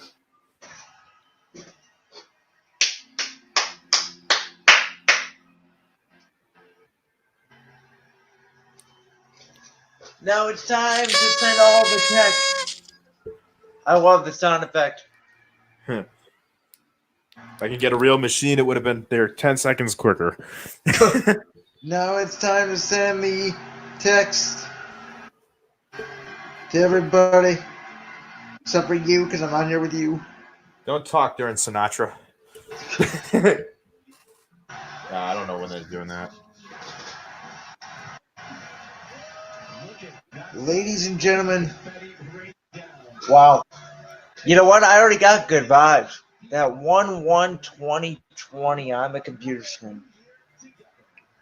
Mine's still on 2019. Let me get a quick picture before it. Wow, really? Yep.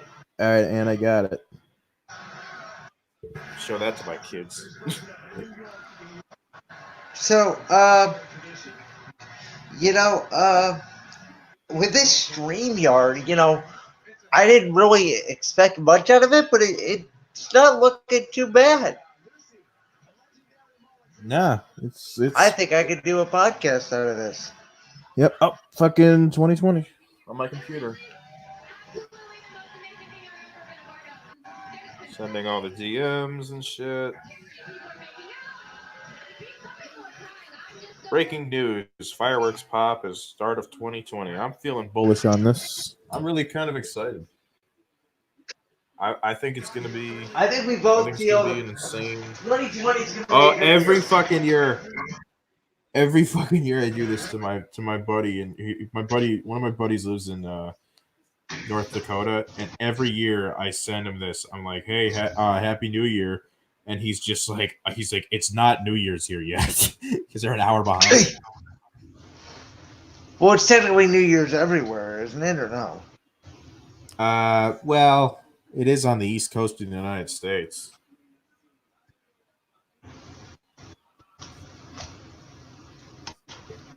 Might have been yet. I So don't it's know. only the I don't East know. Coast that they consider it? I think I don't. Maybe London first. I don't know how that shit works. I don't know where the thing is.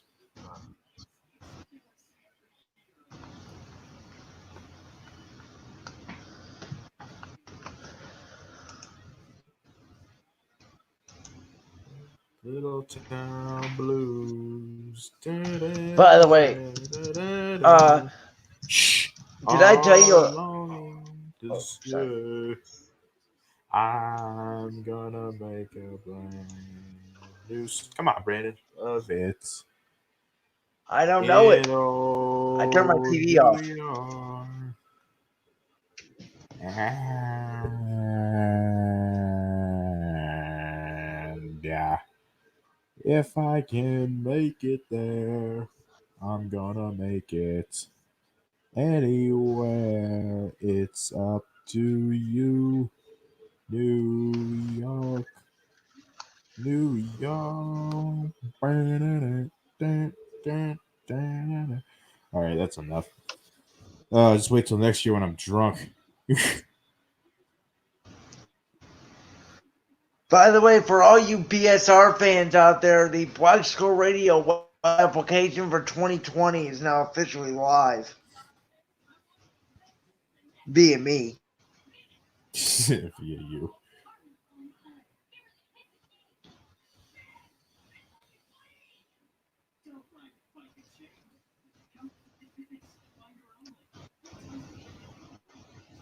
Cool. On iPhone, when you send Happy New Year to people, Fireworks show up on the messages. Oh, that's sick. I like that. yeah. I can't wait. I'm upgrading my phone soon. All right, I'm taking these off. It's stupid. Yeah. There's two. I keep telling you, there's two items I need to upgrade, and they're the two most important items.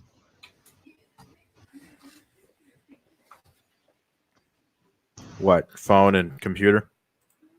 Phone and computer. Yeah, that's me too. Hashtag me too. Haha, that's an old joke.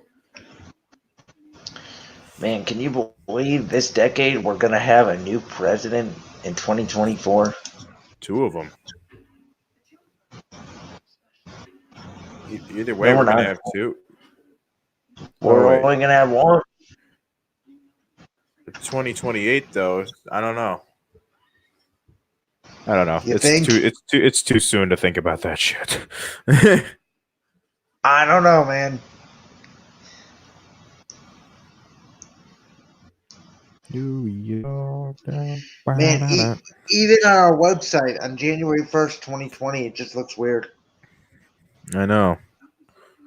You know what? You're welcome to do this if we make this a new tradition. If I ever get my own studio for my podcast or whatever happens, you're welcome to join. I know you probably won't partake in the festivities, but there will be alcohol and there will be weed, and we will all be having a good time ringing in the new year. Well, I will be the quote-unquote grown-up. Yeah. I'm sure it'll be legal here by then. Or if somehow move to New York or whatever. Oh, that'd be still fucking cool. Live streaming a podcast in New York City on New Year's Eve. That'd be fucking sick. Wow. Yeah, I don't know about New York because you know how I feel about New York, but still. Yeah, if I ever did move there, you'd fucking better fucking come and visit. I would come one time, maybe. I don't know. I love New York. I've been there several times because I have family there. I would absolutely fucking go there.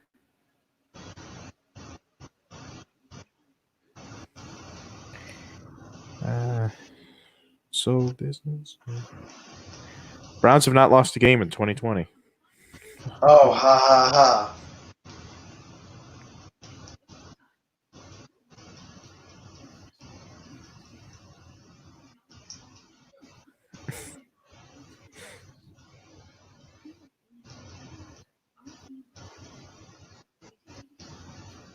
Man, am I glad this decade's gone. You know I am too. New beginning.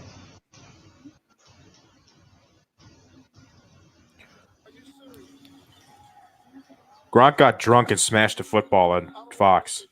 Oh my lord. Steve Harvey got pissed at him. Really? Yeah, he got angry. Like how angry? Like he just goes, "What the hell is wrong with you?" Like he's like, "Why would you do that on here?"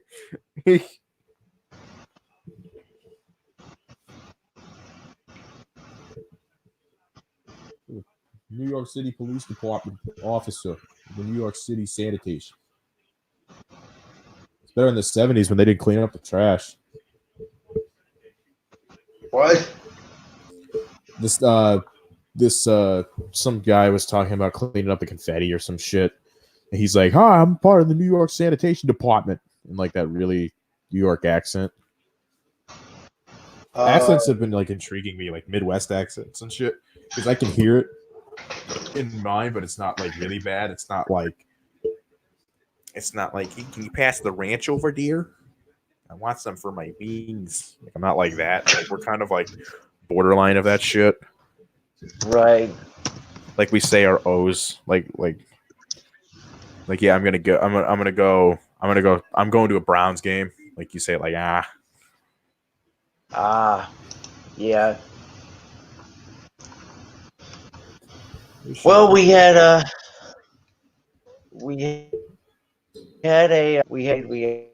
good year, at least for some of us. And now here we are, first day Jonas of Brothers? the new year. It had to have worn off by now, right? I That's really them. Holy shit. Oh yeah, I forgot they made a comeback. Yeah, all right.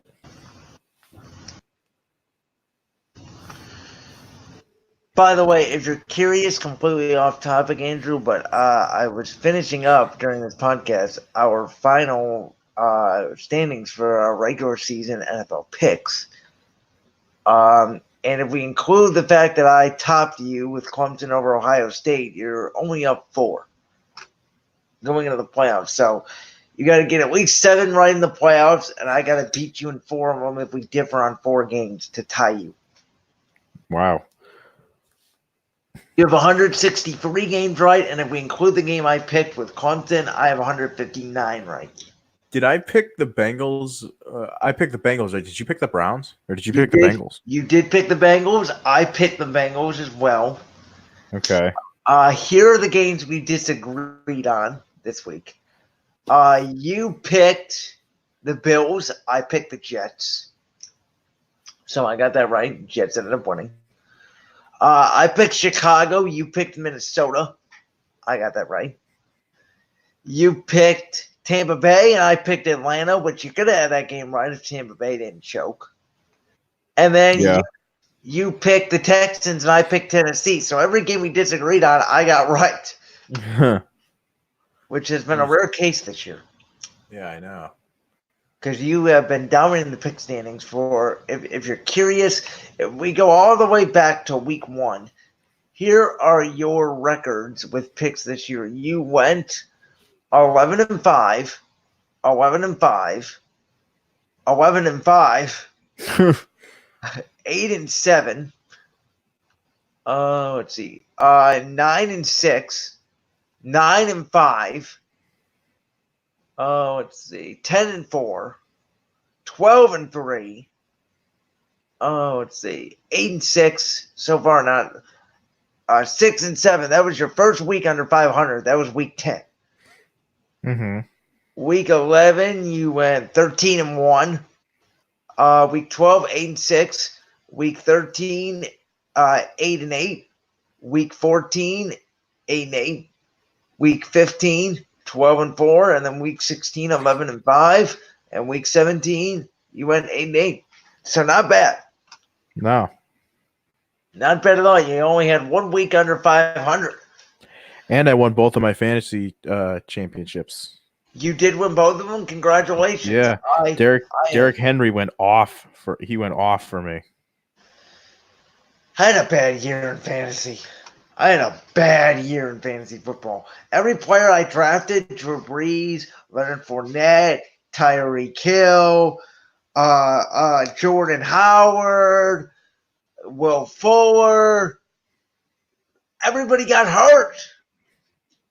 Hunter Henry, Austin Hooper, Cooper. That Jordan Kupp. Howard trade was incredible for me. Yeah, I made the offer too, which is really sad. And of course, the day after I made that trade, Jordan Howard got a stinger and never played. So that was probably the first bad deal I ever made. That was not the art of the deal. But that is revenge from you because the previous year I got you. It's probably one of the biggest heights I've ever got you in. When I traded you Jarvis Landry and LaShawn McCoy for Cooper Kupp. Yeah. And that did not work out in my favor. Well, that one did, not this one. I mean, I don't even know what I'm saying at the time. God damn it, why am I a radio host?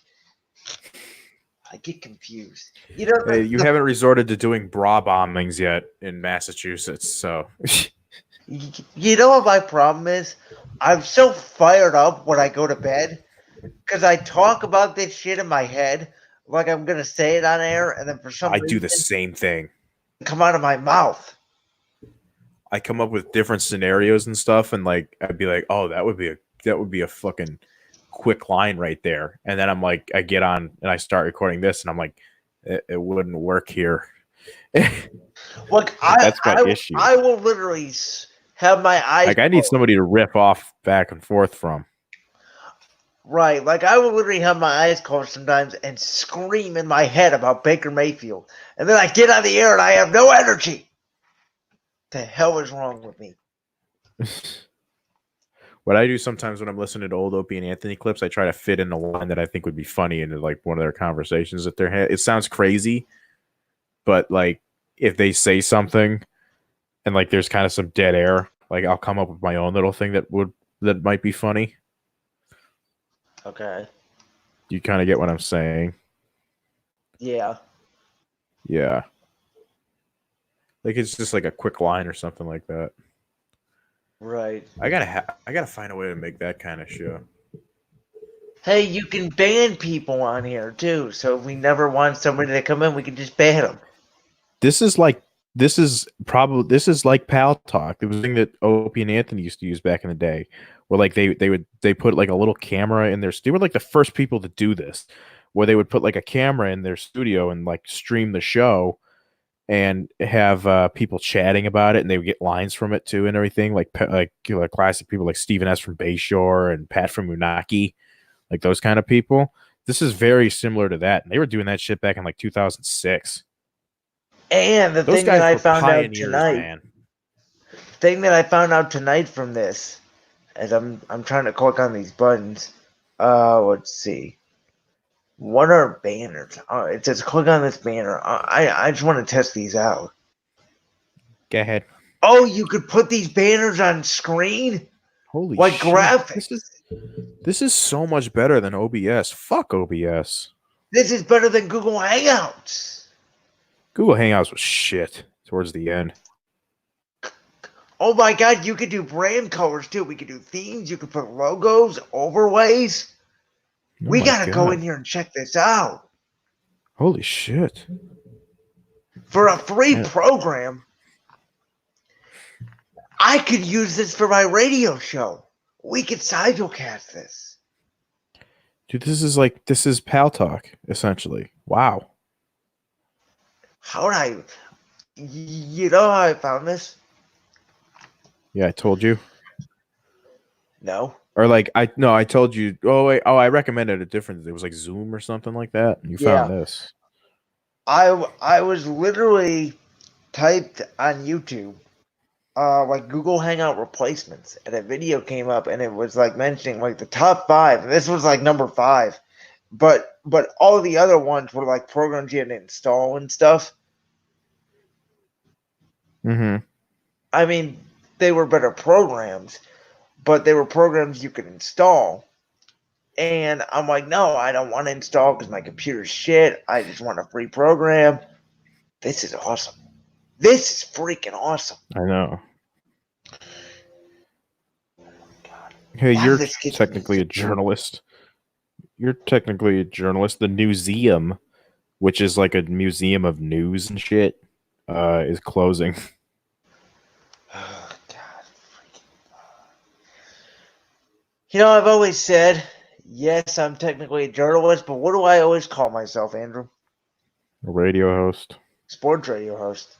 Sports Because radio there is a host. difference. There is a difference. Matter of fact, in my bio, it even says sports radio host / BS.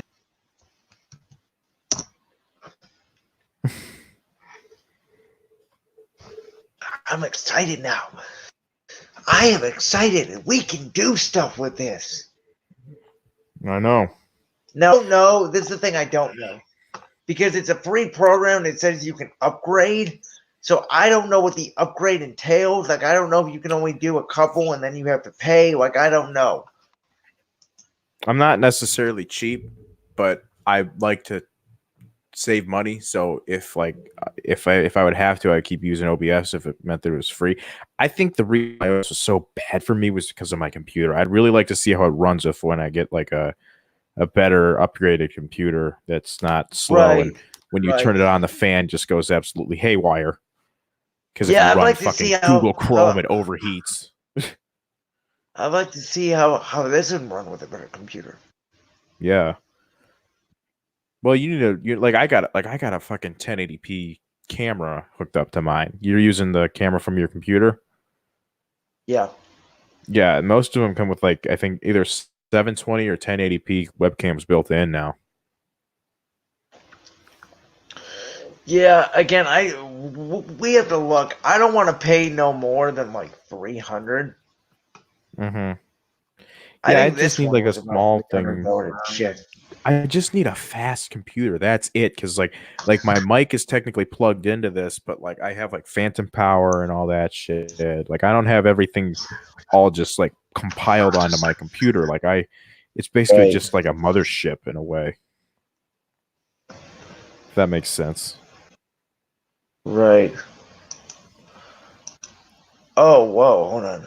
Okay, so this is what you get. So if you upgrade, you could put your logo like at the top. Wait, of the real quick. screen. Let me interrupt this. There's this couple laying on the confetti on the streets of New York.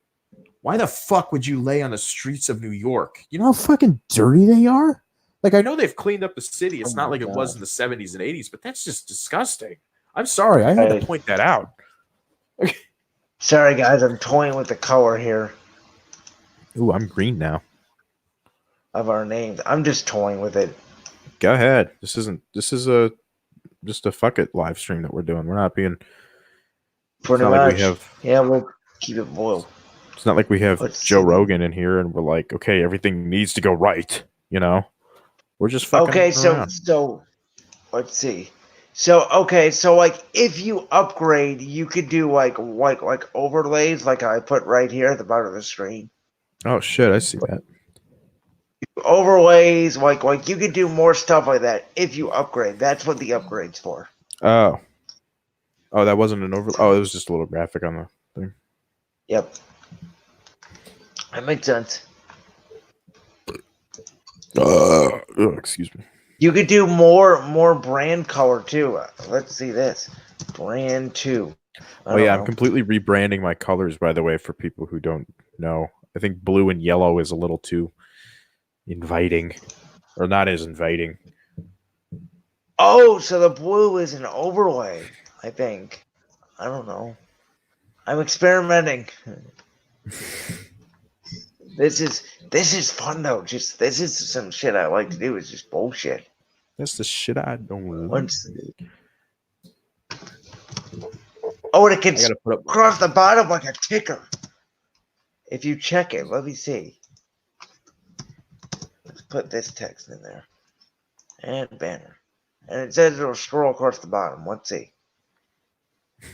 What if it And just then you'll says click something? show. If it generates, Happy New Year. I was gonna say, what if it said something really Oh, mean, like scroll. Stura cunt? I like this. Holy shit! Like you put can do like a phone- fake like news things and stuff.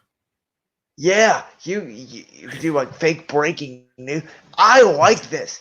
If you set everything up and you record it beforehand, do you get what I'm saying? Like you can, and I think upgrading you can record. That's the other thing too. Upgrading you can use this to record, Mm. and you can put your own logos in.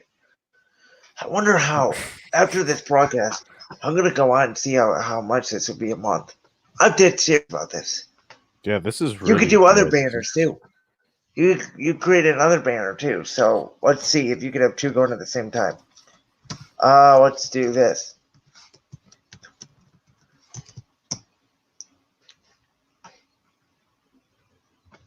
And then you'll click the edit button. So let's see. Let me try this. Let's put this down at the bottom of the screen.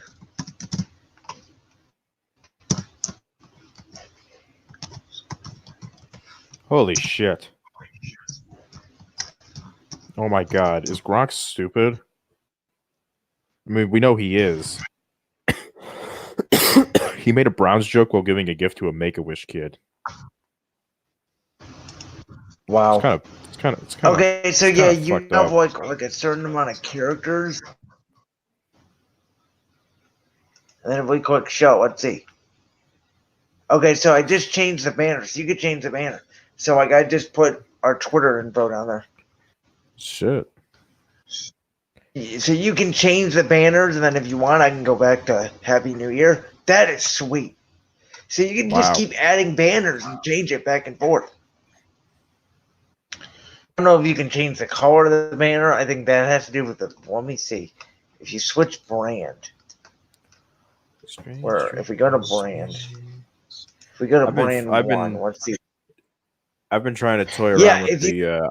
brand color, does it change? No, I thought it would change the. Nah, just change the font. There's also a private chat in here if you want to chat privately with somebody. You can share It's- screens too, by the way. Oh, it's like Pal Talk. Again, what's Pal Talk? It was a thing that Opie and Anthony used back in the 2000s. Like if you are ever going to, but like anybody who does listen to their older clips from like the 2000s, even but before they got fired, they were still using it. Like you'll hear like them getting like lines, and they'll be like, "Oh, I got this line from Pal Talk" or something like that, or like they'll be like, yeah, people on Pal Talk are saying that it was in 1973 that this happened, or like whatever. Like the listeners were engaged through like a chat on the internet. It were like the first people to do it. Right. So it was kind of like this, but like very bare bones, very innovative stuff, and they were using it. They were some of the first people to like put cameras in their studios and shit. So, I got a question for you, just for you know, obviously Twitter was the big thing of this decade. Do you think we're going to see another social media like Twitter kind of take over in the 20s?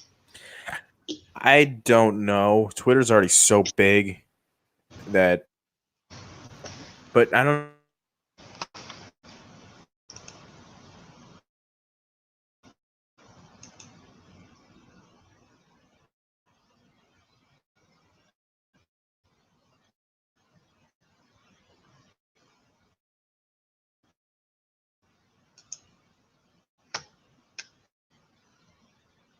Andrew, still there? You're frozen right now. Boy. Andrew's still frozen, but it says we're still. Let me see 1 second. I can't hear you at all. Oh boy. All right, now we went. Now he's out. Don't know if it's his computer or not. Let's see. Can you guys hear this music? Here, we're gonna guys, if we can do it empty.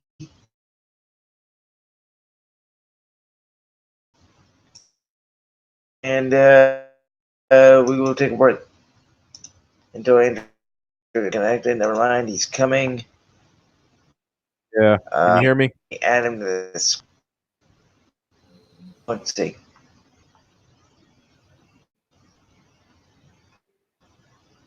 Take this banner off. Turn next slow. Happy New Year, everybody. Andrew, you back with us? We good? Can you hear me? We good? now we're All good. that? Yeah, Now we are. my computer stopped working with its internet for some reason. Okay, I thought it was the program. I was like, maybe this is bad. Yeah, no, this because I thought like there was like a time limit or something that we ended up crossing, but no, just my computer being shit. All right. Well, since you are back with us, I know you said that like Twitter was so big. Was there anything else that you added? Oh, yeah, I mentioned that TikTok was kind of blew up the last couple of years, but I think that's going to be a flash in the pan. I don't think we're going to see another thing like Twitter. I think streaming is going to be a lot bigger. And that's why I'm recommending. That's why I want to start streaming my stuff on like Twitch or something. But I think there's going to be a competitor, and I think there's going to be a competitor for YouTube too. I just got a feeling that somebody's going to come along and just do something with a better formula that doesn't fuck over their creators. No, I will agree with that. No, TikTok is just like one of those short videos like Vine, right? Yeah.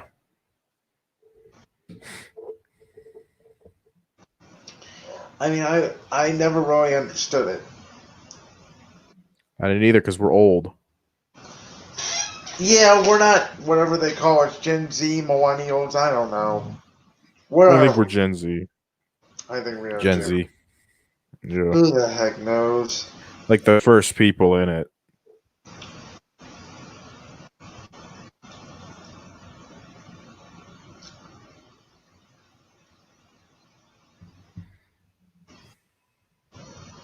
So you can see. Just checking out on the internet. Yeah. Just kind of. We'll relax. I think we'll just go to like one tonight. We've been kind of doing this for a while. Yeah, I'm tired a little bit too. We have a visitor. Don't see them posting in the comments. So if you would like to post in the comments, join the conversation, go in and comment below. We are trying this this program out for the first time again, this is Brandon Willis, host of Brandon's World on MuckShowRadio.com, along with the host of the Andrew Baca podcast, Andrew Baca. Soon to be. Old one's dead. Essentially. I'm still going to be posting on the same page, but I'm rebranding all that shit. So sometime in January. Latest at the most will be February. Do you have in mind, like, and you don't have to say it, but do you have in mind, like, do you want to do a solo show first? Do you want to bring on a guest first? Do you just want to I don't know. Probably solo, just to kind of recap everything while I'm back, and then probably start to get guests. Like if I can really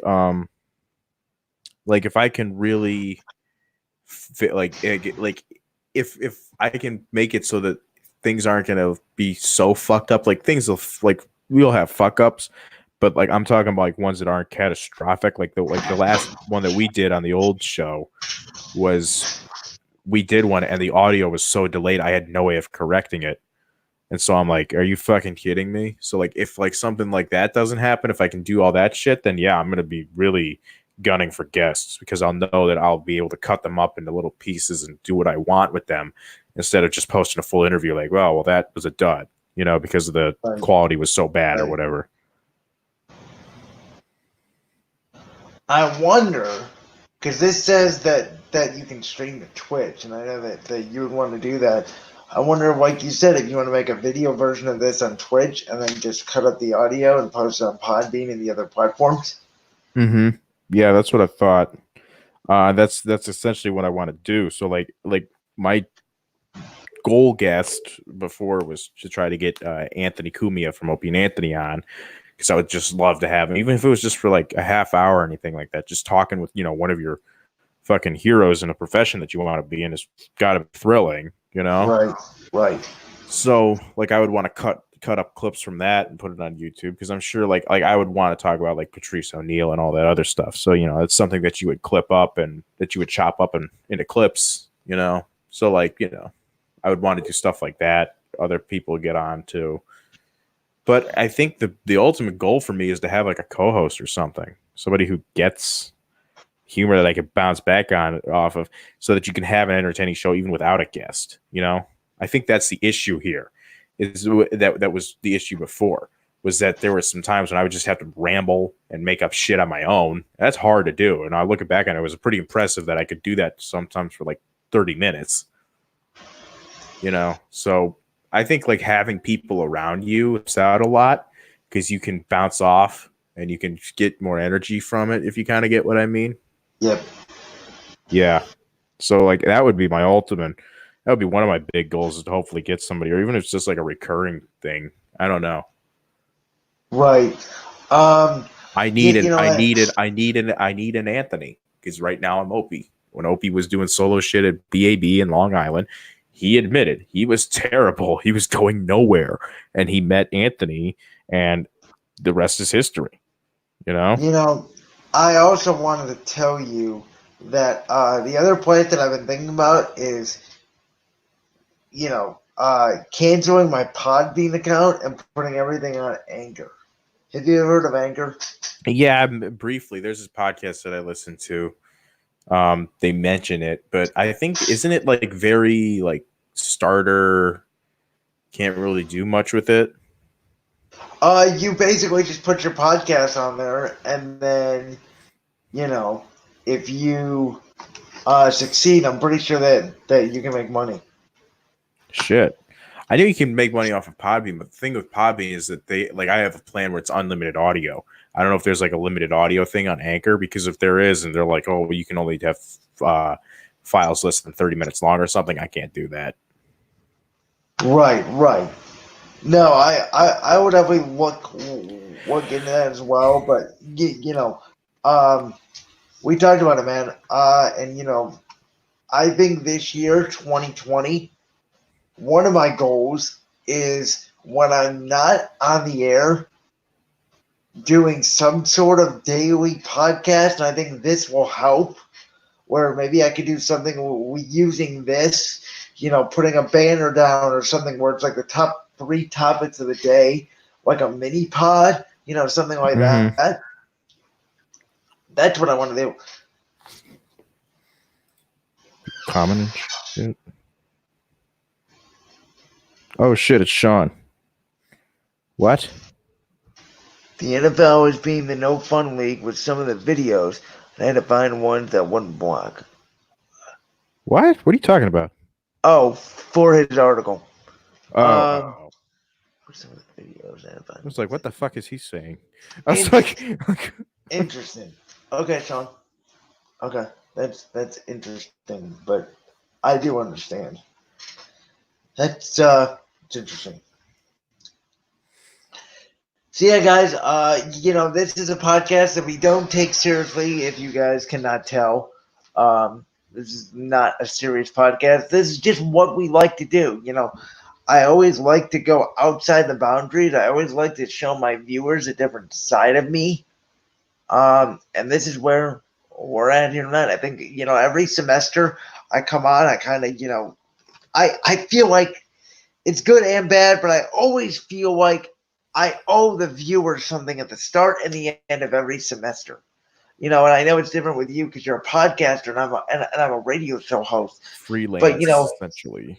I mean, really, dude, if I can make money off of this, even if it's like $1,000 a month or something, it's just anything. right, right. I would be so fucking happy, man, because dude, it doesn't feel like work when I do this. Like, it's a pain in the ass. You got to deal with the bullshit, but that just shows you like how much like you love it. Like I've heard countless people talk about this all the time. If you deal with the bullshit of something that you love, then you must really love doing it. Like comedians, like being a stand-up comedian isn't like, you look at Bill Burr and you're like, oh wow, that must be fucking awesome. Tell that to the fucking open micer in Wichita, Kansas, who's entertaining 3 drunk people, but he's going up there and doing the love of it. He's got to deal with the bullshit because he's hoping that someday he can be like Bill Burr. Right. Just like everybody in radio's goal is that they want to be like Howard Stern, and that tells the sports radio too. I know you don't really know who he is or know much of him, but he is the gold standard of this industry of radio. Joe Rogan is the gold standard of podcasting. I mean, that's essentially what we're all after. We're all trying to be. We're all trying to be like that guy. Whoever gets closest to being them is going to be the one guy that gets out. Some real shit right there, and I agree wholeheartedly. Yeah. You know what Colin always says that I like, and I told you this expression a million times. He says 2 things. He references Howard Stern a lot too. Yes, he does. That just shows you how it's not like he's just sports radio guys just disregard him. He is he's the self-proclaimed king of all media. I'll tell you a hilarious Howard Stern story when you're done saying this. Okay. Number 1 is work harder and smarter. That's 1. Number 2, nobody cares about your problems. I care about solutions. Meaning, as he would put it, don't tell me about the referees. Don't tell me about your poor offensive line. Don't tell me about how you have no receivers that can't catch. Figure it out. And he's right. All right, go on. Yes. Oh yeah, this Howard Stern story. So my dad was over at his grandma's house in the 90s. And this is when, like, have you ever seen like people at sporting events, like or like anywhere, just in general, like when there's like a news camera or something, like they'll just start yelling, "Baba Booey, Baba Booey." Yeah. Yeah, that's the name of Howard Stern's producer. So people would just started doing that one day, and people would prank call like different places, like different TV shows, and just call up and just go Baba Booey, Baba Booey, and the host would go like, well, that was just a Howard Stern person coming through. Well, my dad was over at my grandma's for like something, and she had on that the Catholic chant. Yeah. Well, she had it on during a party for some reason, and they were having like the portion of that like show like with all the nuns and everything where you could call in and you can like request like a prayer or something. Well, some guy, my dad said that he's like you just hear her say, "All right, let's go to the next caller. Hello, caller." And he's like, and you just heard a Baba Booey. and hung up. And you say he said that he heard the nuns calling the person a sick person and everything like that. And he said that it was the funniest thing he's ever seen. One of the funniest things he's ever seen. Interesting. I don't know. I just think it's funny because coming from a former Howard Stern fan, I don't really like him anymore. But I think that's just hysterical because you're like in on the inside joke.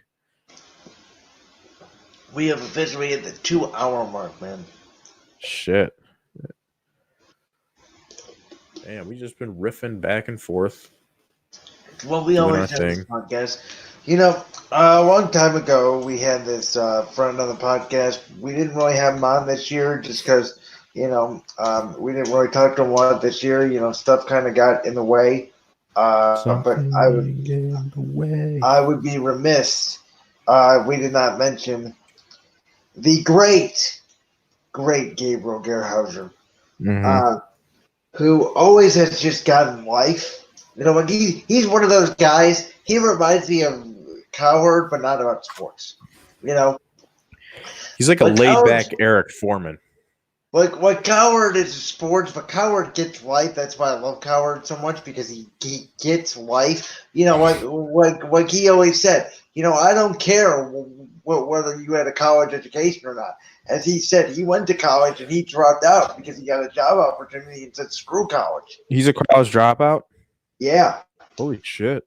Dude, a lot of the most successful fucking people are college dropouts. I don't know if you've noticed that. He told the story, I want to say a week or two ago. He had about 15 or 16 credits left to take. He only had one semester left. But he got a job offer to do. It was AAA baseball. I think in Las Vegas. I've heard this story. I've heard him tell this before. And he said he went to his mom, and his mom was like, "Well, what the hell are you still doing in college? Go!" Mm-hmm. And he went. He said, "Yeah, well, people were still in college, covering college in a small little market." He said, "I was in Vegas covering boxing, AAA baseball." He said, "I was living the life." Would you do that if you had an opportunity? If somebody came to you and was like, "Hey, we need you. We want you to be in the office. You might even get some airtime every now and then working for a sports radio. We understand that you're still in college, but we would really like you to hire you for this job." Would you say fuck it and go?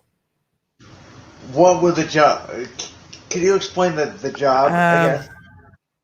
Being like on the air, doing stuff behind, like producing, like doing like a little bit of everything. Do I get paid? Is it? So it's not an internship. It's a job offer. Yeah. Oh fuck yeah! Exactly. Out. Yeah. If I was doing podcasting and everything like that, and Sirius XM came to me and was like, "Hey, we want you to have a morning drive show, and we want you to have a morning show on Sirius XM. It'll be on an XL channel, which means extreme language, I guess, in the XM thing, in the Sirius XM thing." They're like, "But we don't want you to do your podcast anymore, but you'll double your ratings, you'll get everything, you'll be able to hire your own people." I'd be like, "Well, fuck yeah! Like, where's the contract? Let me sign that shit." You know, because like that's like my dream job. One of my dream jobs is not one of them, but like I feel like that's always the ultimate goal in terms of being on the radio is having your own morning show on Sirius XM. And like Howard said, he doesn't care, how old you are. He doesn't really, he cares about experience, but he cares more about what's your work ethic. He doesn't care if you had 1 year in the business or 20. If the guy with a year in has a better work ethic and a better reputation than the guy with 20 years, he's going to go with the younger guy. Exactly. Like, and again, I know I reference these guys a lot, but you take Anthony from Opie and Anthony into account. This dude was working construction and sending out tapes everywhere. He's told the story how when one of the voices of Ren and Stimpy, I guess, was leaving or some show, he would send audition tapes and everything like that. So this dude, he even if he'd never met Opie, he would have ended up probably getting a job as like a voice actor. But like, he worked his ass off trying to do this, and there was stories that he would say he'd be like, "I'd be in there until midnight doing promos and shit," and like that's you would want somebody like that working for you, and I wouldn't care if you went to college or not. You know, like you Absolutely. can have all the degrees in the world. You can be dumb as a rock. Well, not really, but you kind of get the thing that I'm saying. It's all about your drive and your work ethic. Right. Like there might be somebody who's has like a small job at like MMS or something, local station around here, and they could just be like, "Nah, I don't really care." But like, if somebody was like, "Hey, do you want to work at WMMS?" I'd be like, "I will sweep up shit if I had to," you know, Right. because like I would fucking love to work there.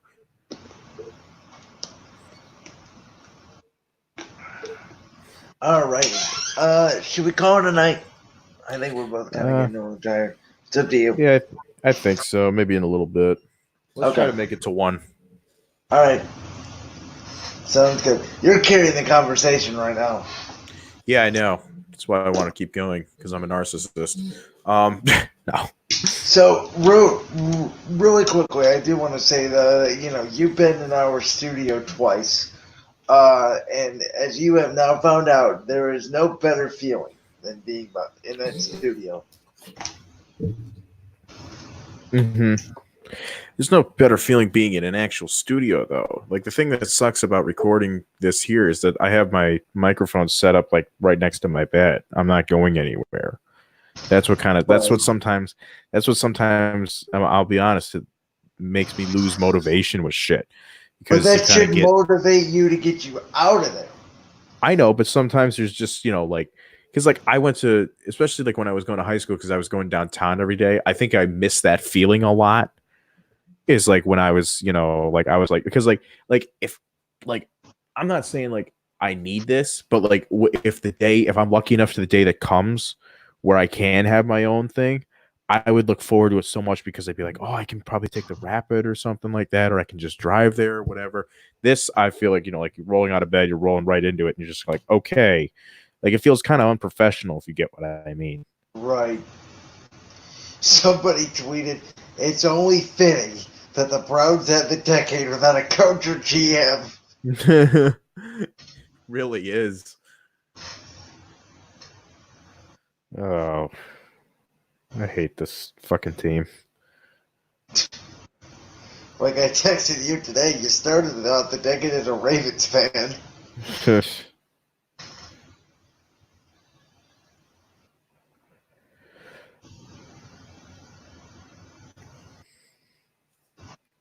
Yeah, I'd kill to have my own studio.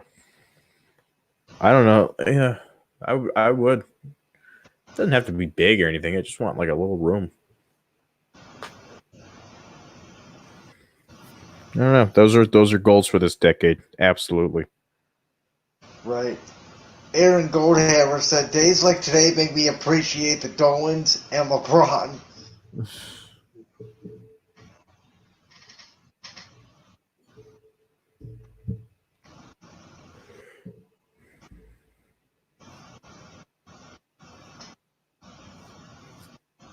God damn. It's fucking 2020. Oh my god. Oh, by the way, I wanted to bring this up to you. What? Because I know you still feel this way, I think. And I don't know how people can still feel this way, and I don't know how people even think this way. I just don't understand. Why do people think Baker Mayfield is already below here more than LeBron? It doesn't make any. It doesn't make. I think it's because he hasn't left us twice. But who cares? Like, a lot of people care, because dude, and here's the thing. Well, let me explain why. And I think this might make sense when I'm done explaining it.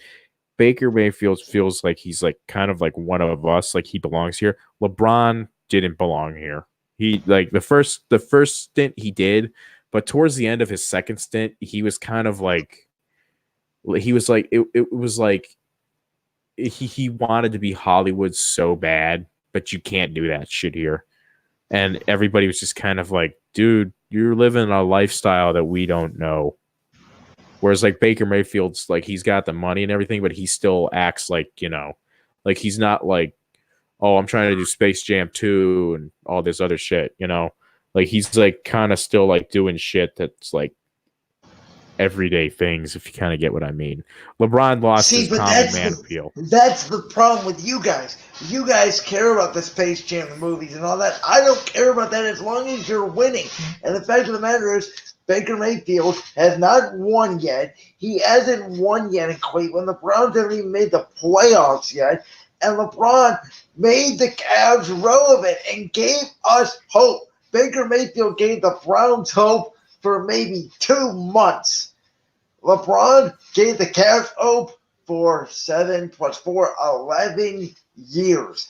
And he was from Akron. All the work he has done, by the way, before he left for Los Angeles with the I Promise School and every single thing. I don't care if LeBron maybe acted a little childish because, quite frankly, he had the right to because he had the accolades. He had the 2 championships in Miami. He was the best player in the world at that point from about 2011 onwards. Baker Mayfield arguably is a bottom 5 quarterback right now in his own conference. How do people still what frustrates me is that people still act like Baker Mayfield is the king. Like this year never even happened, and like LeBron's championship barely happened. Oh, he won his championship, big deal. But if Baker Mayfield even wins the Browns 1 game, he's basically a saint. That's what bothers me. That's what bothers me.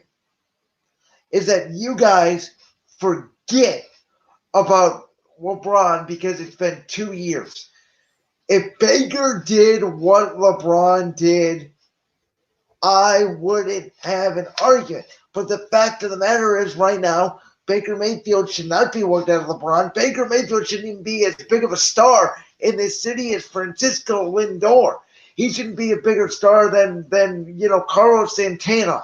Those guys that out the Indians make the 2016 World Series. Andrew Miller, Rajay Davis, for God's sakes. Baker hasn't done anything in this league. It's like Philadelphia, the way how they emerged Nick Foles for 2 years and acted like Carson Wentz was dog shit, even though they were on the same team. And I clearly saw that Carson Wentz was the franchise quarterback and Nick Foles was an average quarterback in a great system. You cannot crown the king based off what you saw. Baker Mayfield last year might have been the exception. But the fact of the matter is, if it wasn't for LeBron this decade, this city would have been shit. If LeBron did not come back and the Indians did not have, 2 to 3 good years, this city would have been in hell. LeBron brought money back to this economy. He brought hope back to this city when this city was drowning because the Indians weren't a World Series contender yet, and the Browns were complete dog shit. All Baker Mayfield has done is maybe revive the city a little bit after LeBron left, and now the city feels completely dead again. I know you're going to completely disagree with me, but that's my take, and it's because I'm from here. I get it. I'm a Midwestern kid, but I am not emotionally invested in the Cleveland like you are. I'm not either. I'm starting to hate it here. I think I've made that clear to you, at least via text. I'm starting to shit. I'm starting to really not like living here. So I don't know.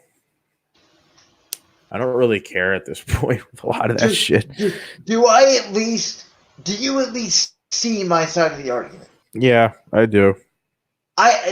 No disrespect to you, I really don't see your side of the argument because to me it doesn't make sense. It doesn't make sense how a guy who was drafted here. You just mentioned Philadelphia fans in that thing too. They're dumb as shit too. You got to remember, you're dealing with 2 of the dumbest fan bases in sports. Shit. No shit. So you're gonna have so many people saying stupid shit. I mean, dude, there's people. Philadelphia fans think that Allen Iverson is the greatest point guard of all time when he didn't win shit.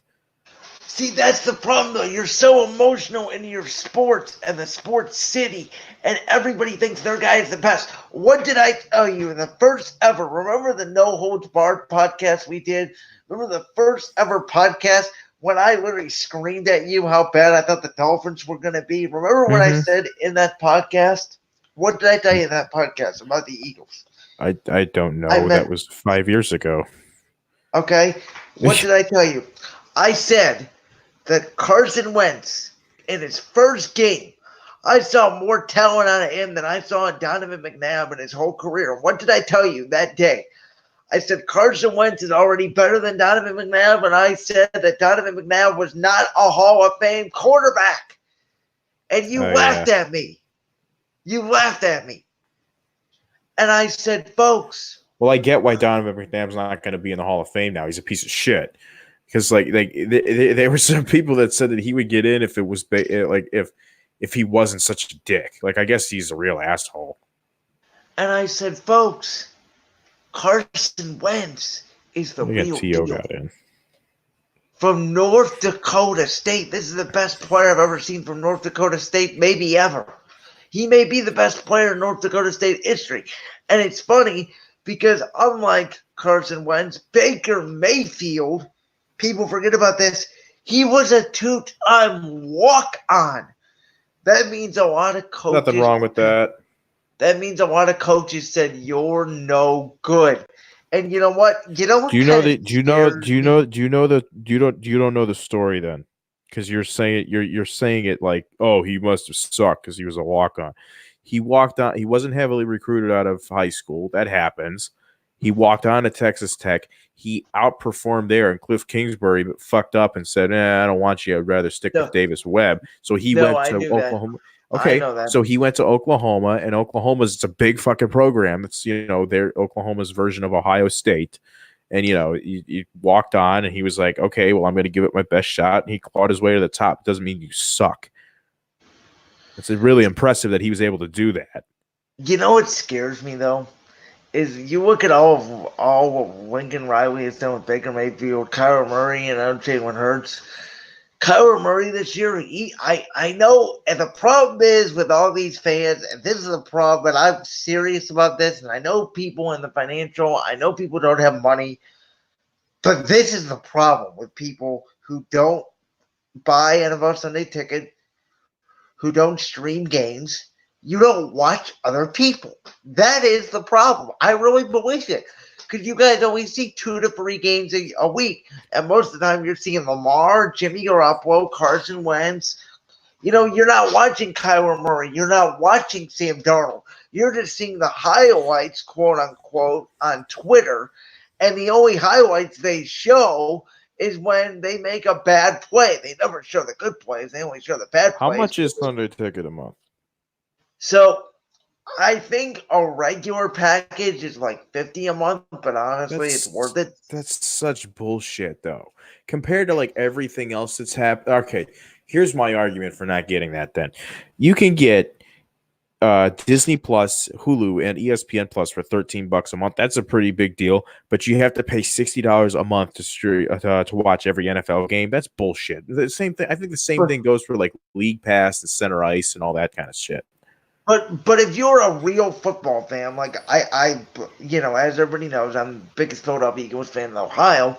Yeah, but the cost of that is just in today's climate when it comes to streaming shit like that, that's absurd that it's that much. I will say though, I believe it's worth it. I will pay it even when I'm out of college, and it's not $22 a month. I will pay that for the rest of my life. Well, it's $22 for you, but like for me, because I'm not in college, that would be $50 a month that I would rather use towards something else. I could $50 a month. $50 a month would maintain a Disney Plus, ESPN Plus, Hulu, and Hulu combo, Netflix, Prime Video, and maybe something else. I do understand that, but also you have to think about, like, if you're a real football fan like I am, I love watching every single game, and when the Eagles aren't on, it's a huge advantage for me. And whether I'm in the country or out of the country, and I think your view would be different if you were a fan of a team that was not in Cleveland, because I don't like streaming. I just the quality's always shit. I'd rather not take the risk. I'd rather just watch it. So to me, if you were a Bills fan, a Raven fan, Seahawks fan, whatever fan you were, and you weren't a Browns fan, I think that you would be on my side of the argument. But also, my point is this: is you guys don't watch every play. So when you're telling me Sam Darnold has been terrible this year, and I tell you look at the tape, go back and watch the actual tape. Don't just look at highlights on Twitter. He's played well, and the stats say he's played well. Kyler Murray has been excellent this year. All these quarterbacks. James Winston turns the ball over too much. I wouldn't want him as my franchise quarterback, but if he doesn't turn the ball over, he plays well. This is stuff you only pick up when you actually watch the games because you listen to the announcers. You get to watch every single throw. It's stuff that, the casual fans don't know. It's like referee calls. The Ohio State call, and this is what I've tried to explain to people, and this is what I'll explain to you. This is the difference between casual fans and actual football fans, in my opinion. Ohio State fans, like you, probably think you got robbed on the fumble call. Okay? In slow motion, the guy took 4 steps. That was a fumble. The problem is you cannot go off slow motion. They have to play the play in real speed and make the judgment call in real speed. And in real speed, you cannot tell if that was a catch or not. That's why the call was overturned. But that was a robbery. No, it wasn't, because what officials will tell you is by the interpretation of the rule. And by the way, I did not learn this until I went to the rule book myself, because that's just the way I am. By interpretation of the rule book, you cannot use slow motion to determine the outcome. They have access to slow motion. That's why we see it, but they don't use it. Only the TV people use it. They judge it in real time, and that's why that call was overturned. That should be doesn't the MLB do the slow motion too? They have it, but they don't use it. Again, it's judged in real time. That's stupid, because that really fucks up the game still. No, it doesn't, because you have to judge in real time. It's so hard to be an official. The whole point of them being in replay is that they didn't judge in real time. That they fucked up so bad in real time that it needs to be slowed down for their pea brains. The whole point in replay is so you can look at it frame by frame, but you still have to go off in real time. Does it look like it? That's the point of replay. The point of replay is to get it right. We use replay way too much now. We use replay on everything. They even included pass interference in the NFL replay this year, which was stupid. The point of replay... The loophole is that they just call holding. Well, you can't do that because they don't review that. Again, that's the loophole, is that when like if it's like easier shit or like just simple shit, they just say it's holding instead of pass interference like they used to. Well, but they've been calling more holding this year. You're right. But again, that is the difference, is that sometimes fans are emotional. Like, I like to consider myself a Philadelphia Eagles diehard fan, but I will also look at calls and I will go, no, that's a bad call. That's the right call. There's sometimes I get screwed, but you can't complain about calls. You have to wake up, you have to be a grown-up, and you have to get ready for the next play. And that's the problem with fans, and I see it specifically in this town. Specifically in Cleveland, whether it's Ohio State or the Browns, specifically when it comes to football. How many times, Andrew, over the 20 years that you and I have been watching football, I swear to God, at least half the games, everybody, it's the referee's fault. There's a lot of shit. You got to think of momentum shift and everything. There was a lot of times that happens. Again, here we go again. Who cares? It's a bad call. Get over it. It's like the Saints. Last year, NFC Championship game. We should have gone to the Super Bowl. Guess what? You didn't. You know why? Because Sean Payton didn't run the ball. Solve the problem. Don't tell me about the problem. Solve the problem. It's not being a dickhead. It's reality. All these fans just need to stop. There's going to be a bad call in every single game. It just matters if it goes your way or not. The end, whether it's in a blowout, whether it's 48-7, and when it's 38-7, you get a bad holding call. That may happen. Won't change the outcome of the game. It just now the only exception, there is only one exception. When it is so blatant and it is on the last play of the game. Meaning if there is 0 time left and you're losing by, I don't know, a touchdown, and let's say you throw a ball and it's one-on-one coverage, and as the ball's getting there, and your guy is clearly wide open and he's 99.9% going to make the catch, and the guy just tackles him to the ground and not looking at the ball, that's a blatant missed call. That will cost you a championship. Do you see the difference, though? Do you see the difference? Yeah. It's obvious, too. There is a huge difference between a blown call that cost you a game and a call that happens in the middle of the game that changed momentum, but you couldn't get the momentum back. Ohio State kicked 3 field goals in the first quarter against Clemson. That's what cost them the game. The interception at the end of the game when they had the ball cost them the game, not the referees. Mm-hmm. Won't he? And I know you were texting me on Saturday night because you were angry. We got ref job, and I said yes. Hey! Don't be twisting shit. I said we got fucked by the refs, but I also pointed out the fact that it was really utterly the worst thing to do is to get conservative in the second quarter, like we ended up doing. Urban Meyer wouldn't have let that shit happen. He would have ended up pounding it down their fucking throats. Yeah, Urban Meyer would have also lost 42-0, but that's neither here nor there. Sure. Because Urban Meyer was a really good recruiter, but not a great head coach, as I've explained to many people over the years. And I'm sorry. Everywhere he goes, he wins. I guess that has to do with recruiting. It does. It has everything to do with recruiting. It has everything to do with recruiting. College football, if you get the best recruits like Clemson has, you're probably going to win. That's why I will pick Clemson to beat LSU. That's why I picked Clemson to beat Ohio State. Their coach, their quarterback is the best quarterback I've seen since Peyton Manning coming out of Tennessee. And Trevor Lawrence is, yes, he's Peyton Manning. He's a mobile Peyton Manning. I would declare that already. I absolutely love that kid. That kid I would put my arms around and I would hug and I would tell him he's a good boy. I absolutely adore that kid as much as I do Deshaun Watson, Carson Wentz. Joe Burrow is another one I absolutely love. Russell Wilson. You know, guys not named Baker Mayfield. Look, I like Baker a lot, but man, he doesn't give me winning qualities. He gave me winning qualities for 8 games. It's not consistent. I can't wrap my arms around somebody who is talking to Bengals fans who are 1-14 before your last game of the year. You're threatening Bengals fans to come down and beat you. Ignore them.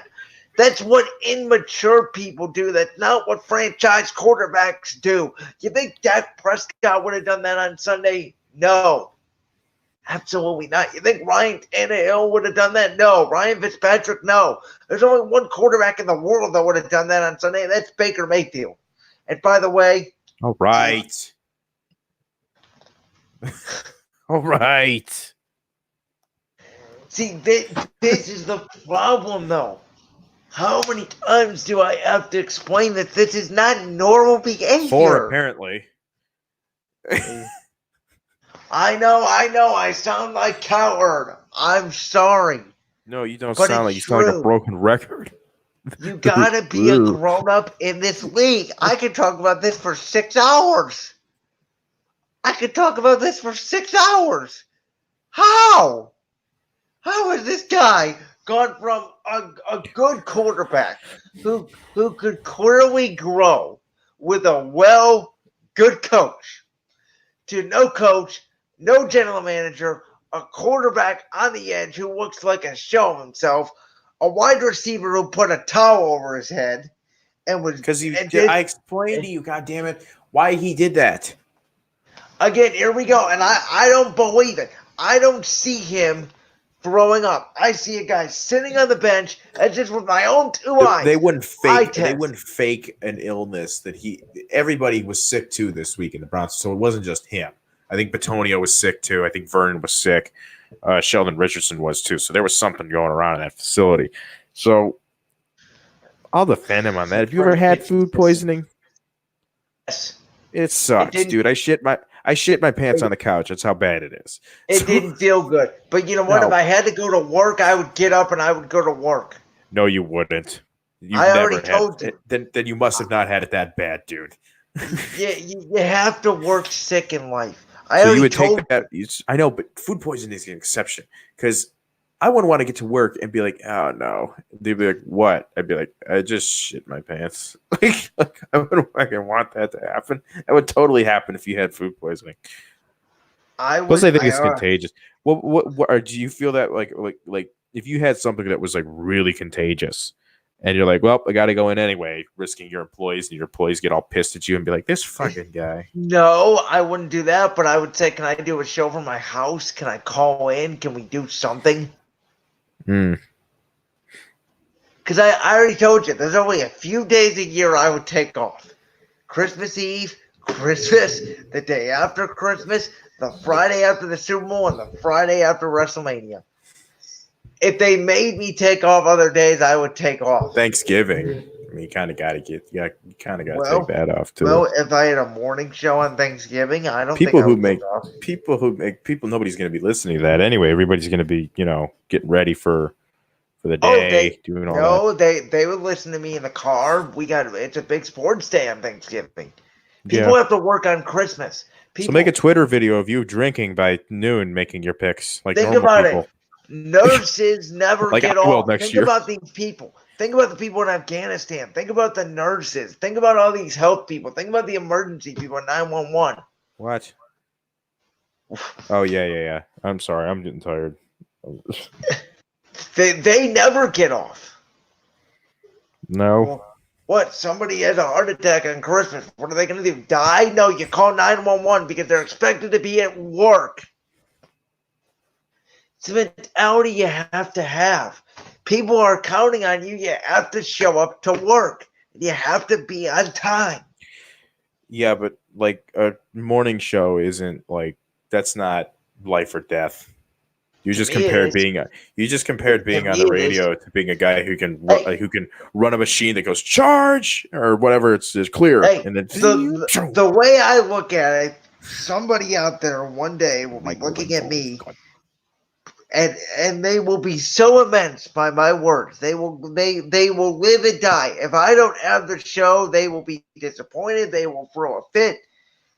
Their day will be ruined if I don't talk about sports. Would it be ruined or would it be ruined or ruined? It would be ruined. It would be ruined, of course.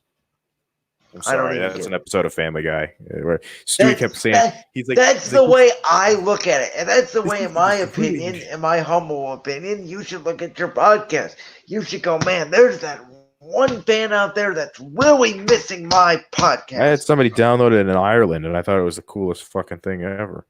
Exactly. So the way you should be looking at it is like this.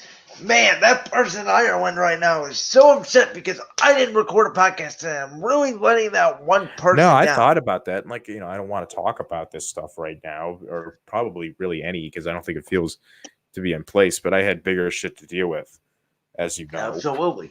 So that's why I said January. I wholeheartedly agree with you. I know what you've been through. But now is the time for us to both stand up, kick our ass in gear. See, this is me in my coaching voice because I'm already auditioning for the Browns head coaching job. I will leave Black Soul Radio right now if it meant I get to Berea and I get to beat Baker's ass, literally spank him and whip him into goddamn shape because that's what Baker Mayfield needs. He needs a grown-up. You're going to end up turning him in a Gomer pile. He needs a grown-up and he needs accountability. That's what I believe.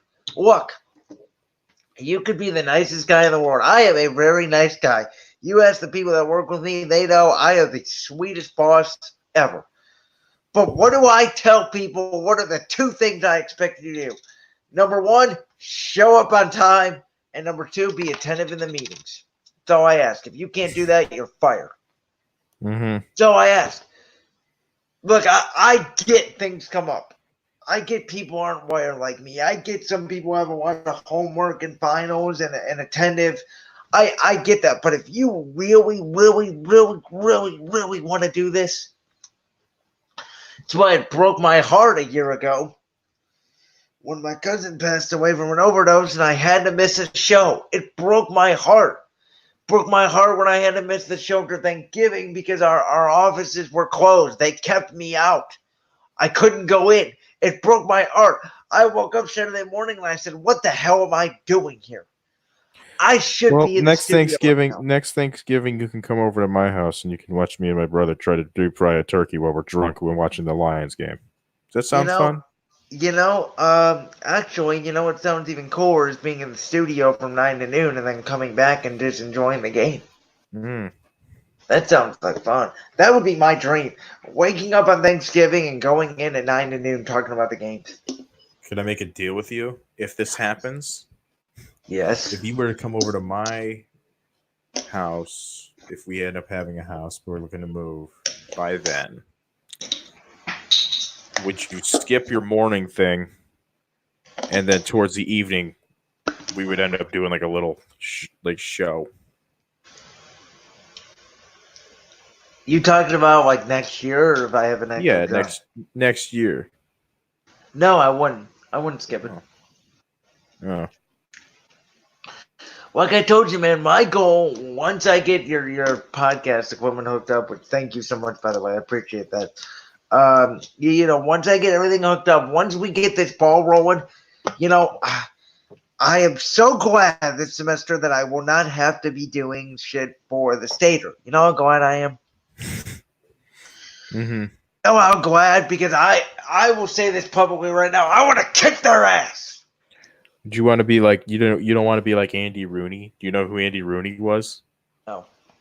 He was this guy on 60 Minutes who he would have like a special report at the end of every 60 Minutes. Dude's been dead for like 8 years now. And he was this old fart who like didn't like do anything. He said some just awful things like about Kurt Cobain and everything when he died. And he like, would you want to be like the guy that would complain? Like he would do a thing where he's like, I was in the store the other day and I thought I saw a lot of bottled water. What does it do? It's just water. You don't get your drink from the tap anymore. Nobody does. And it's like, what the fuck are you talking about, old man? You just talk about bullshit. He said a thing about Kurt Cobain apparently when he's just because Kurt Cobain committed suicide, correct? You know who he is, and yes. He just goes. He's like, why would somebody want to do that? He had so many years ahead of him. He was just a druggy rock star like they normally are. Why are people so upset? And then like the next week or something, he's like, I didn't know he had depression, and that's why he killed himself. I'm sorry. This is gonna sound so bad. You know what that impression just made me think of? What? Was Robert Reigns on steroids when he came back? Oh no! You're thinking of Dan. So when Nancy Grace was talking about all the wrestlers that died before like 40 or something, or like 50. Because how old was the Ultimate Warrior when he died? 56. I want to say 55, somewhere around there. Something like she had like a wrestlers that died before they were 40 or something, and she put Owen Hart up there, and they were all like, and this isn't an Opie and Anthony clip, and they're like, and you actually laughed at this, which was shocking coming from an Opie and Anthony clip. And they're just like, oh, wait, Owen Hart, what the fuck? And and Dan Soder just goes, is it true that Owen Hart was on cocaine when he fell 80 feet from the rafters? Dan Soder, one of my favorite comedians right now. Well, you know why I find wrestling hilarious? Did you watch that clip I sent you last night, by the way? No, I didn't yet. I had a busy day. God. Had to go to the DMV. Yeah. Okay, tonight or, let me know when you watch those clips because... I'll probably watch it tonight. When we get off of here, I'm going to watch a ton of shit. Can I tell you? I'm just I got some things. I'm very embarrassed to admit this. I haven't watched Stranger Things season 3 yet. And I tell you all the time how much I like Stranger Things. Yes, I have yet to watch this. I have yet to watch their season yet. I got caught. Dude, there were I will, one thing about 2019 that I will say, there was a lot of good shit that came out on TV, like Netflix and everything.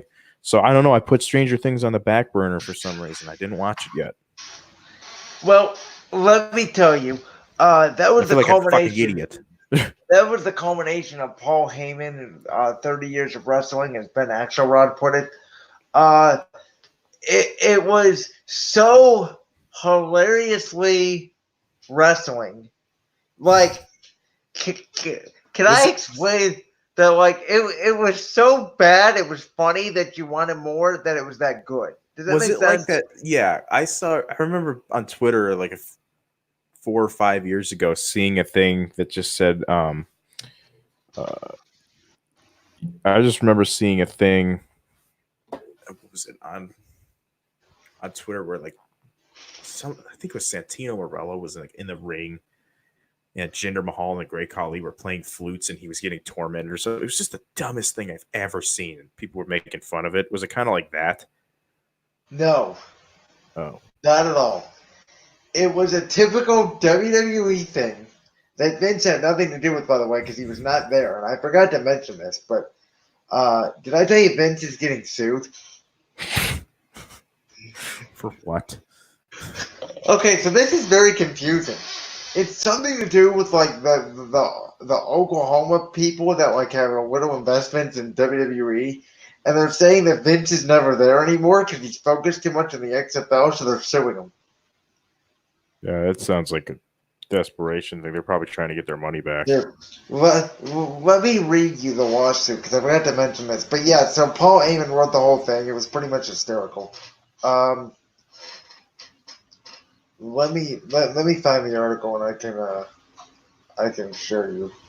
We got to wrap this up. We're already getting Text that I'm being too loud or some shit. Yeah, I fucking hate having my thing in my room. I really wish I had my own place All right. to do this. Here we go. So the plaintiff is the Oklahoma Firefighters Pension and Retirement System. Oh, Jesus. So they own 107 shares of WWE stock. And what they are saying is they believe that Vince McMahon and other WWE senior officials are not keeping up with their WWE duties as they focus resources towards the XFL. That's what they're suing for. No, I don't think that's going anywhere. The complaint is was the XFL revival announced before the deal was completed, and in general, did McMahon and WWE act in a way that was not in WWE's best interest by bringing back the XFL and basically not focusing on WWE? That's what they're saying.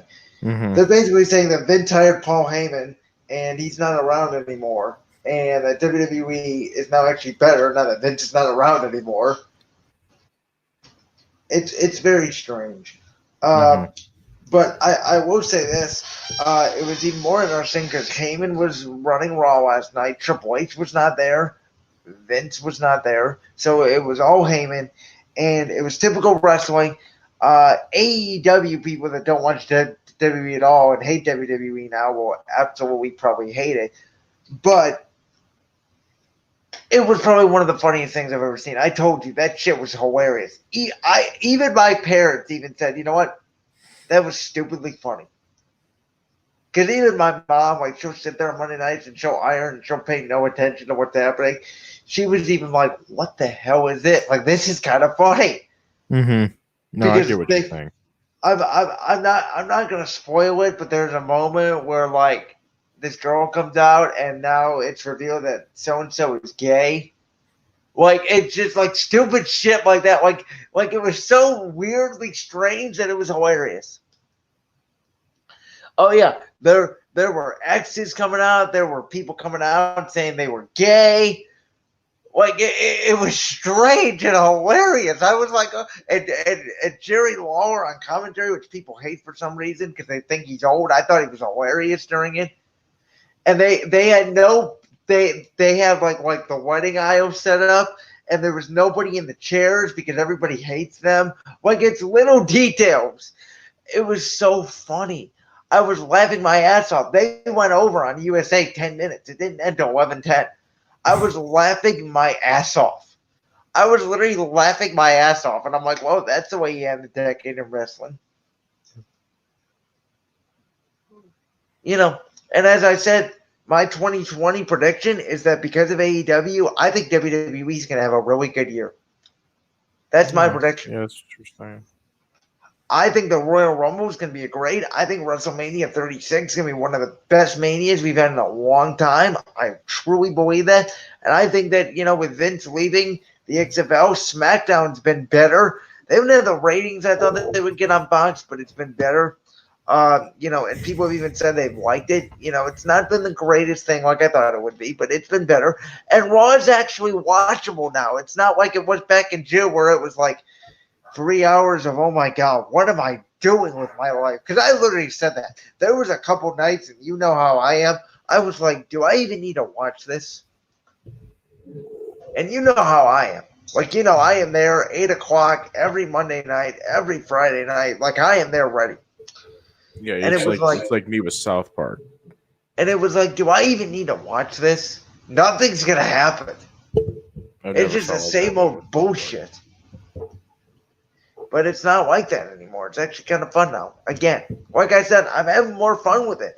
I stopped really reading a lot of the rumors and shit, and I just am like, you know what? It's wrestling. I don't really care if some of the stuff they do is stupid. It makes no sense. It's wrestling. It's funny, and that's why. That's why I got into wrestling, was because of guys like Edge.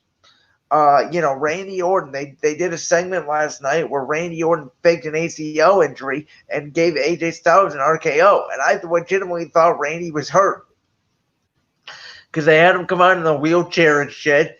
And then, Randy started crying. It was really good acting. He was like, I tore my ACL last night. What's your definition of good acting? Like actual crying. And he was like, I put my body on the line. I don't know if I'm going to come back. Like, he was really convincing. And he was like, I have a very hard time believing that. And again, this is probably because I watch a ton of movies and shit.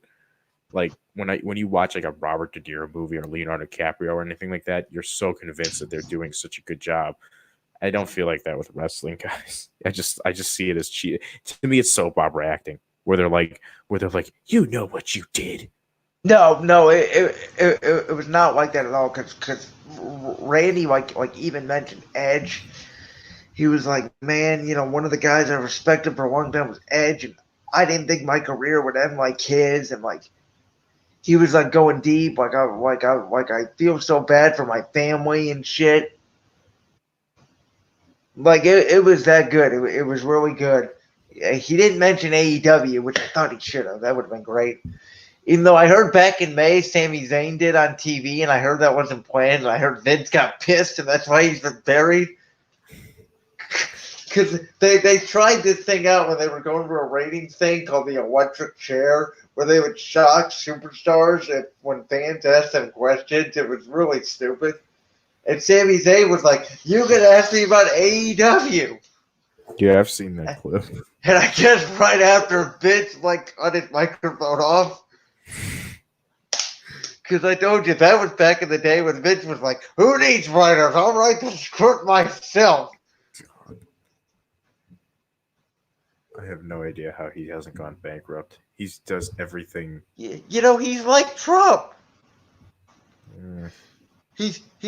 Trump went bankrupt a million times and ended up good. Yeah. I'm bankrupt and now I'm president.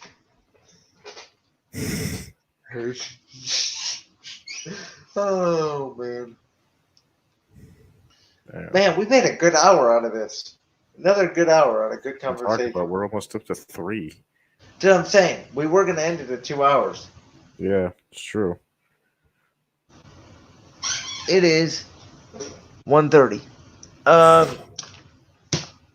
I'm thinking we should wrap this up. I think we're both getting tired.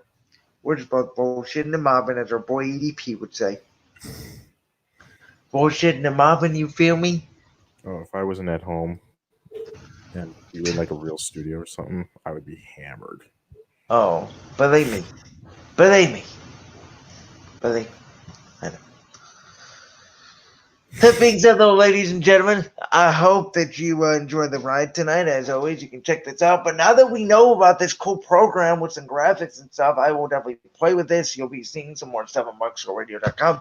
I'm looking forward to starting this new journey with podcasting, with the show, with everything going on. And I know Andrew is looking forward to his new podcast, and I'm looking forward to listening to it.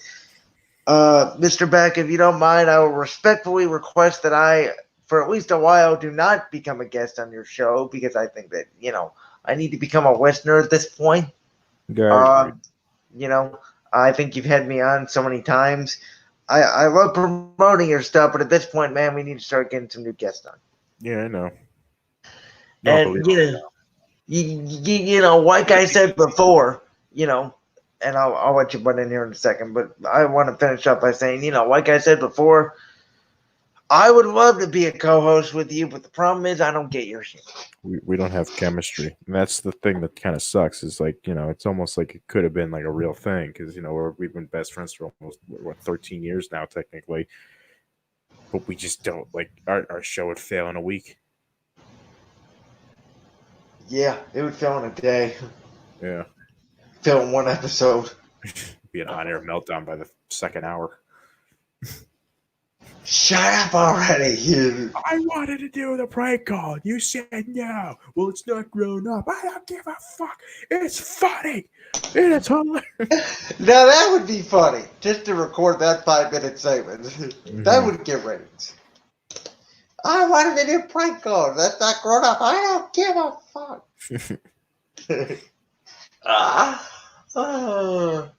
Oh, wait. Sorry, YouTube. I said the F word. Ban me. All right, folks. Yeah, ready to wrap this shit up. This has been the annual, let's see. This has been the 6th annual New Year's Eve Bash. We've done it on various platforms. First year we're doing it on StreamYard. Also the first year we're doing it on the Brandon's World YouTube channel. It's been fantastic. It's been excellent. Andrew, we've always recorded these. They've never really stayed together, but we just do it for fun. It's been one of our traditions for years. Mm-hmm. I've always enjoyed this night. It was funny because I was talking to my mom, yesterday, and she, was talking to one of her friends, and we were like, yeah, we never do anything for New Year's. And I'm like, you guys never do anything. I've always done something. May just stay in our house and maybe quote unquote boring, but this is a tradition that's special to me. I don't know why, it just always is.